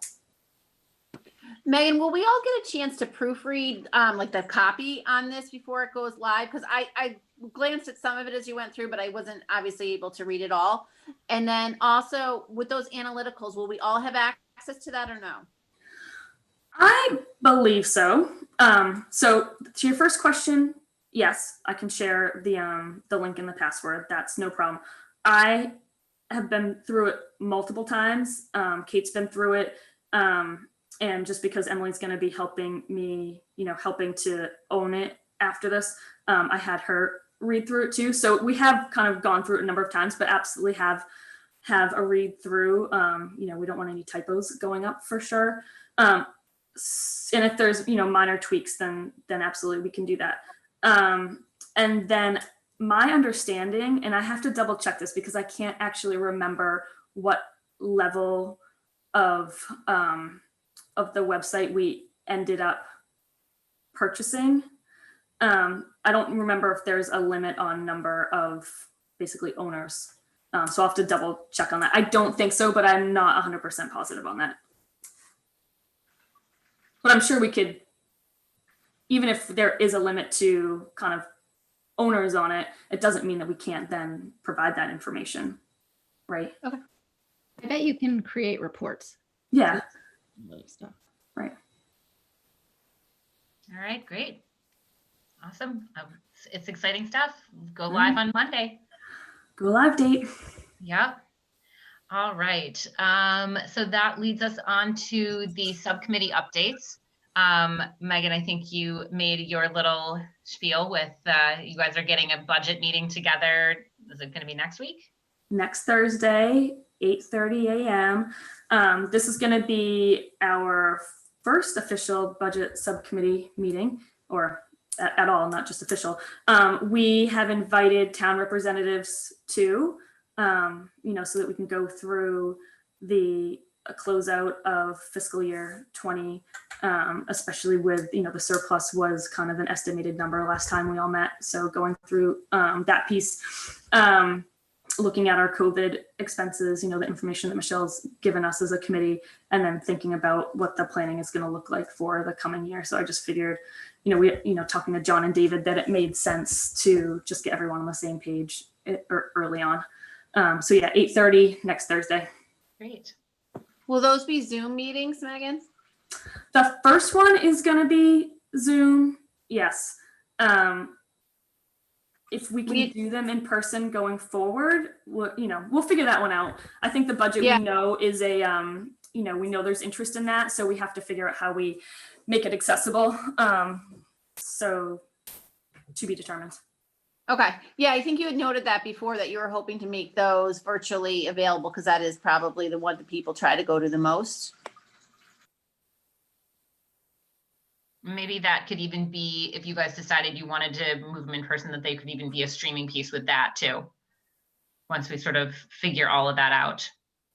So that it's, I don't know. It's gonna be all over YouTube. Yeah, exactly. Yeah, we'll have to figure that out. We'll talk about it in our meeting. And then Emily and John and I met for the policy subcommittee just about 2 weeks ago. We were going to meet again tomorrow, but we punted it to next week. We were looking over a couple of policies related to Corey's and background checks that have kind of surfaced. Lisa had asked us to take a look at them, so we're doing a little bit deeper dive into that. And then I forgot my notebook downstairs, so I can't remember what we did choose a section of policies to start to review. Do we choose I? Yes. Okay. So we're going to start with the I policies and just kind of chip away at those, which I believe, if I'm remembering, the two that we were looking at last time will also happen to be I policies. So it fit perfectly. Emily, any additional things to add? No, I think that was everything. I'm just looking quickly too through my notes. Great. All right, Sarah. So as far as facilities go, Emily had reached out earlier this week to talk about getting a meeting online, and I had let her know that I want to make sure I reach out to Michelle Cresta and Todd Bloodgood, as well as the members. We have members of staff and volunteers that are kind of subject matter experts that are part of that committee. We're very fortunate to have that. So I want to make sure I reach out to everybody and just kind of find out if there is a commonality in schedule. And also, one of the other pieces to note is one of the subcommittees of the reopening was facilities. And I think everybody that's on the facilities committee is also on that committee, with the exception of Emily. So I want to touch base with Michelle and Todd and see if they foresee more of those meetings, and perhaps having just Emily join us on those for the time being. I don't want to add work to Michelle and Todd, who are kind of already out flat, as many of our people are, as all of our people are. So I just want to have a conversation with them and ask them what their bandwidth is, if they foresee an kind of close out of that reopening facilities committee and a transition to our full district committee. I just want to have that touch point with them. And I don't see why we couldn't just kind of transition it from one name to the other and make those public meetings. But I just want to give them the courtesy of that conversation before we book our first meeting. So Sarah, who else is on the facilities subcommittee? Michelle, Todd, I don't have the list right in front of me. It was a medium-sized group. John Moretti's gone. He was such a great addition to that. Jeff St. George is on that. He's a huge asset to that committee. There was a couple other people on it. I just have to reach out and see in my lists and see who they were. Because there were some people that, there was a sustainable representative that we had invited to that, because so much of the facilities has the sustainability piece that they had asked kind of for a seat at that. So I just want to make sure that everyone is available and kind of just do a survey, if you will, to find out if there's a common date, like you guys found that Thursday mornings work. I just want to figure that out. So I just, I'll talk to you offline. It's probably not prudent for this meeting. That's fine. Okay. Good, sounds like a plan. David, bring us home with the building project update.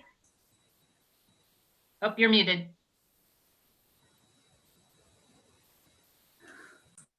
Can share my screen right here. Yep. Everybody see that? So Yes. there it is, in its glory. That was Tuesday afternoon, I believe, and or maybe Wednesday. The days get blurred, but it was Tuesday afternoon, I'm pretty sure. And as people can see, the parking lot binder is down on the left. The school is coming together, second floor, and I'm excited to say that we're going to have a walkabout next Tuesday for the entire building committee, as well as, Sarah and Megan are invited. And I also invited Nan to come and see what she can be looking forward to working with next year once the school opens. So hope people can attend. It'll be at 3:30 on Tuesday, and Gilbane and Left Field and RDA will be there to answer any questions that people might have, and we can see the progress that's been made since the topping off ceremony. And it's really exciting to see the progress that's been made. And the other key piece that I would like to mention, we had our building committee meeting last week, and we're at a real critical juncture in the project where we have actually submitted the 100% construction design documents to the MSBA. But at the 90%, we did we reviewed the budget for the school, and there were various estimates that get done by both Left Field and as well as Gilbane, and the project is on budget. And in fact, the project is under budget by about $125,000.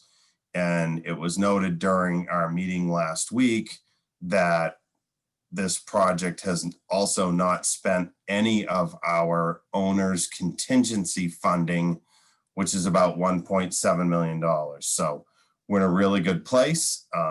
The brick is due to arrive in the next couple of weeks so that they can start doing the envelope of the building. And so that's real exciting. And coming up shortly will be the final landscape buyout that Katie Martin and some of the other members will be working on, and as well then we'll get into the final fixtures on the interior. But it's moving forward really well, and look forward to next Tuesday and hope people can attend. Great, thanks, David. Bring your hard hats, no open-toed shoes, and your mask, and we'll be all set. Fantastic, thank you. All right, I'm gonna stop your share. I will. Perfect, thanks. Oh, you didn't like the photo? I do love the photo. I just I like to see everybody. All right, so that brings us into closing business. I do have a little bit of new business. So I realized the other day that our next meeting scheduled for October 15th, the third grade village open house is scheduled for that evening at 7 o'clock as well. And that encompasses 4 of the 5 of us. And then David also happens to have a conflict that night. So I think we probably need to pick a different meeting day for our second meeting in October. Any preferences? David, what does the building committee schedule look like?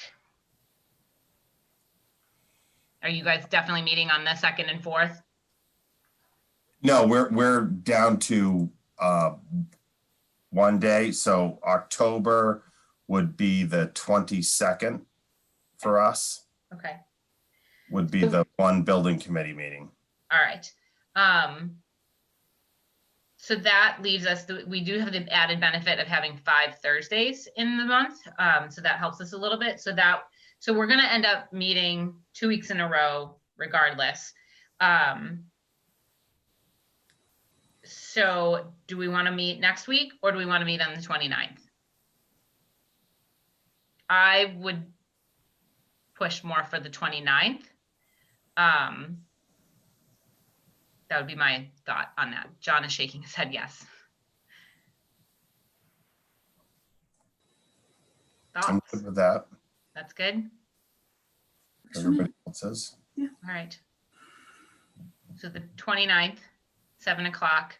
I will keep everybody posted as to what MHTV and I are able to work out. That'll obviously give them an additional amount of time to work to sort of help us figure everything out.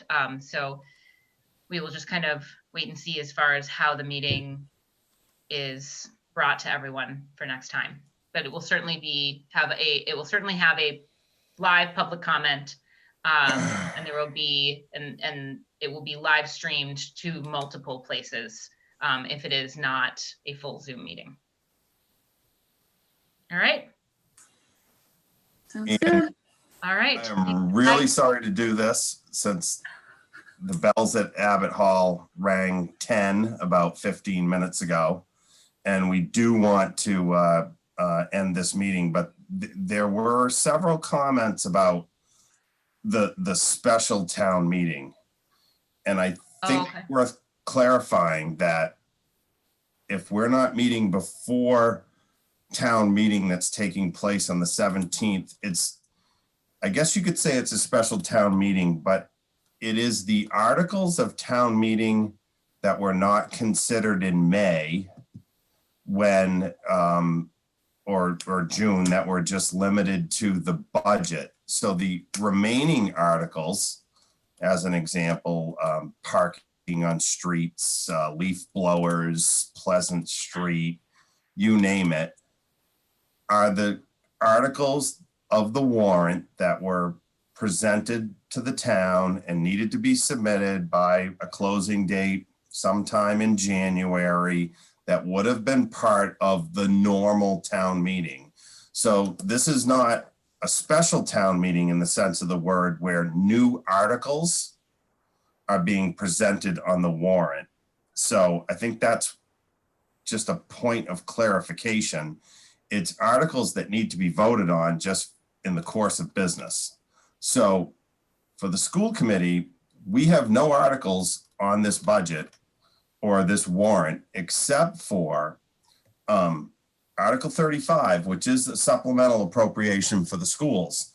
And I think it's been misconstrued that potentially this meeting was called to, fund extra monies. And I know it's late, but Article 35, to see if the town will vote to raise and appropriate or transfer from available funds money to supplement the school department operating budget for FY21, contingent upon a Proposition 2.5 override. I think this ship has sailed since, these need to be placed on the warrant in advance as a placeholder, because in January, we don't know what the situation is, but we did pass a budget at town meeting that did not require necessarily an override. So I don't know about the technicalities of this, but I just wanted to try and throw out a little bit of clarification there about people's expectations. Appreciate that clarification. That's the placeholder for an override, right, David? Correct. It is. Yeah, that kind of always gets, It is. I mean, at least in my experience, has been put onto the warrant as a placeholder, just kind of a Right. just in case situation. Right. So as far as this committee goes, and as far as what we're budgeted for FY21, I think it's just for the record, clarifying whether the recommendation, it says sponsored by the school committee. So whether, the recommendation would be indefinite postponement that at town meeting as it goes for no consideration. We won't be asking to fund this article or putting a dollar figure to Article 35 on October 17th. Correct. It's worth clarifying. So Yes. Thank you for that clarification. we'll have to see I mean, we can talk further with Jason about that, but whether it needs to be, and when we do have time prior to October 17th, but maybe we can just check in with Jason to see if this committee needs to vote indefinite postponement, so that when it gets to the floor of town meeting, that is the recommendation of the school committee, or not. But I think that's sort of the procedure. You know, you put it on. So for instance, if the library article is not going to be asked for, the recommendation by the moderator would be indefinite postponement of the library article, because some committee has voted that. So maybe we can just, before the 17th, we have plenty of time, or at least we have a couple of weeks, get some clarification on Jason if there's any further action that's required by the committee. If I recall correctly, David, it's FinCom that makes that recommendation for indefinite postponement. It's not us.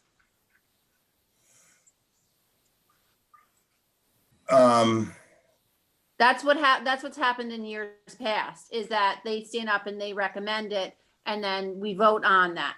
Not we as a school committee, but we as a town vote on that. That's been my experience, is that FinCom makes the recommendation for that.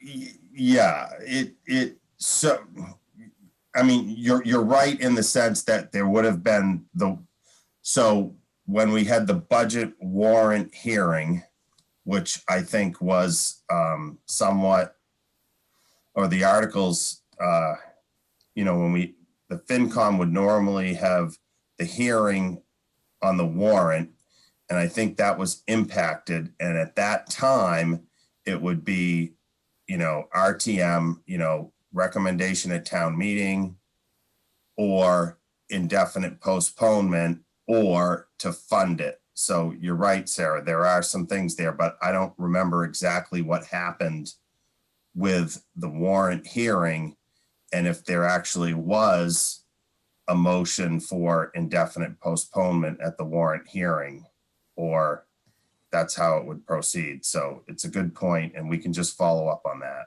Maybe you guys can get some clarification on that at the budget meeting too. Yep. Okay, yeah, that's a good point. Okay. If I recall correctly, they did recommend it for indefinite postponement at the warrant hearing. Okay. Yeah, Right. because we had no intention at that point in time. Yeah. Yeah. If that happens, Sarah, then we're good. Then we're good, because those warrant hearing things would be the recommendation that would come to the floor town meeting for sure. So, yep, good point. Okay. And then I had new business since the agenda came out, but not new business since we started 3 hours ago. That I just want to request a formal date be set for an open forum that was requested through all the public comment. If we can, just so we can, I think it's a really good show of saying we heard you, we're moving on this, and we're going to have an open discussion. Absolutely. And I think that I glossed over that in the slide, but starting the week of October 19th, we're going to host building level forums that I will attend all of them. I think one forum for people that have maybe first graders to have to sit through AP discussions at the high school, or to hear middle school concerns. I think it would be a better use of people's time and focused questions for us that week of the 19th, once we have been in the remote hybrid and then the full remote for a couple weeks, for people to be able to provide their feedback. So that was on that slide that I put out, and I'll work with building principals at our leadership team meeting on Monday to designate dates and times for those. And is it possible, and I apologize because I don't recall the exactness of that slide, to have one, the building levels, but to have one for remote? Because I think that Absolutely, yes. we're kind of living a different life here. No, that makes great sense. And yes, we'll schedule a full remote for Nan and I to host. Maybe it would make some sense too to just mention that in your weekly update. Yes, That goes out, most definitely. I'll probably include that slide Great. in the weekly update. Great. Thanks, John. All right, John, was there any correspondence that you wanted to present this evening? This one might seem bizarre, but I just want to make sure the committee understands why we are not back in full in-person instruction 5 days a week, full days. That seems to be a lingering question out there. It was part of the reopening plan that we submitted to the state, that with the 6-foot distancing, that we were doing the hybrid approach. But I just want to make sure that the committee fully understands that and to answer any questions about why we're not back in full person 5-day-a-week instruction. I fully understand that, that it's based off of the 6 feet, and that if at some point it's science is able to back the 3 feet piece, that we will work to get our kids back in as soon as humanly possible. Yeah, and I think we talked about it last meeting too. It came up, so I think, you know, it's been the same story. So. Yeah, I think that actually that there was a really good explanation for that. And I know, although some people aren't happy with the facts of that explanation, they're facts nonetheless. Yeah, and I think, you know, when you look at the private schools who are back in person, it's because their numbers are capable of supporting the 6 feet distancing. And so there's a that bears saying, I think. You know, I would certainly love it if we could abide by the 3 feet and feel incredibly safe, because I would love for my kids to be back in full days all day, every day. But it just is not in our best interest, in anybody's best interest right now. And I think that, you know, you introduced the idea of the private school. I think it's really important to reinforce for people that we are not a private institution. Absolutely. There is absolutely no way to compare the two, or to ask that the same. They're just different. They're options. You have the option of a public education and you have an option of a private education, and those are options we all choose. Yep, absolutely. Thank you. All right, thank you. That will lead us to adjourn at 10:28. Right under the wire, right there. Sarah, do you know what time I always forget to put down the call to order time. Yep, 7:05. Thank you very much. Good night, everyone. Night, everyone. Thank you. Bye, guys. Bye.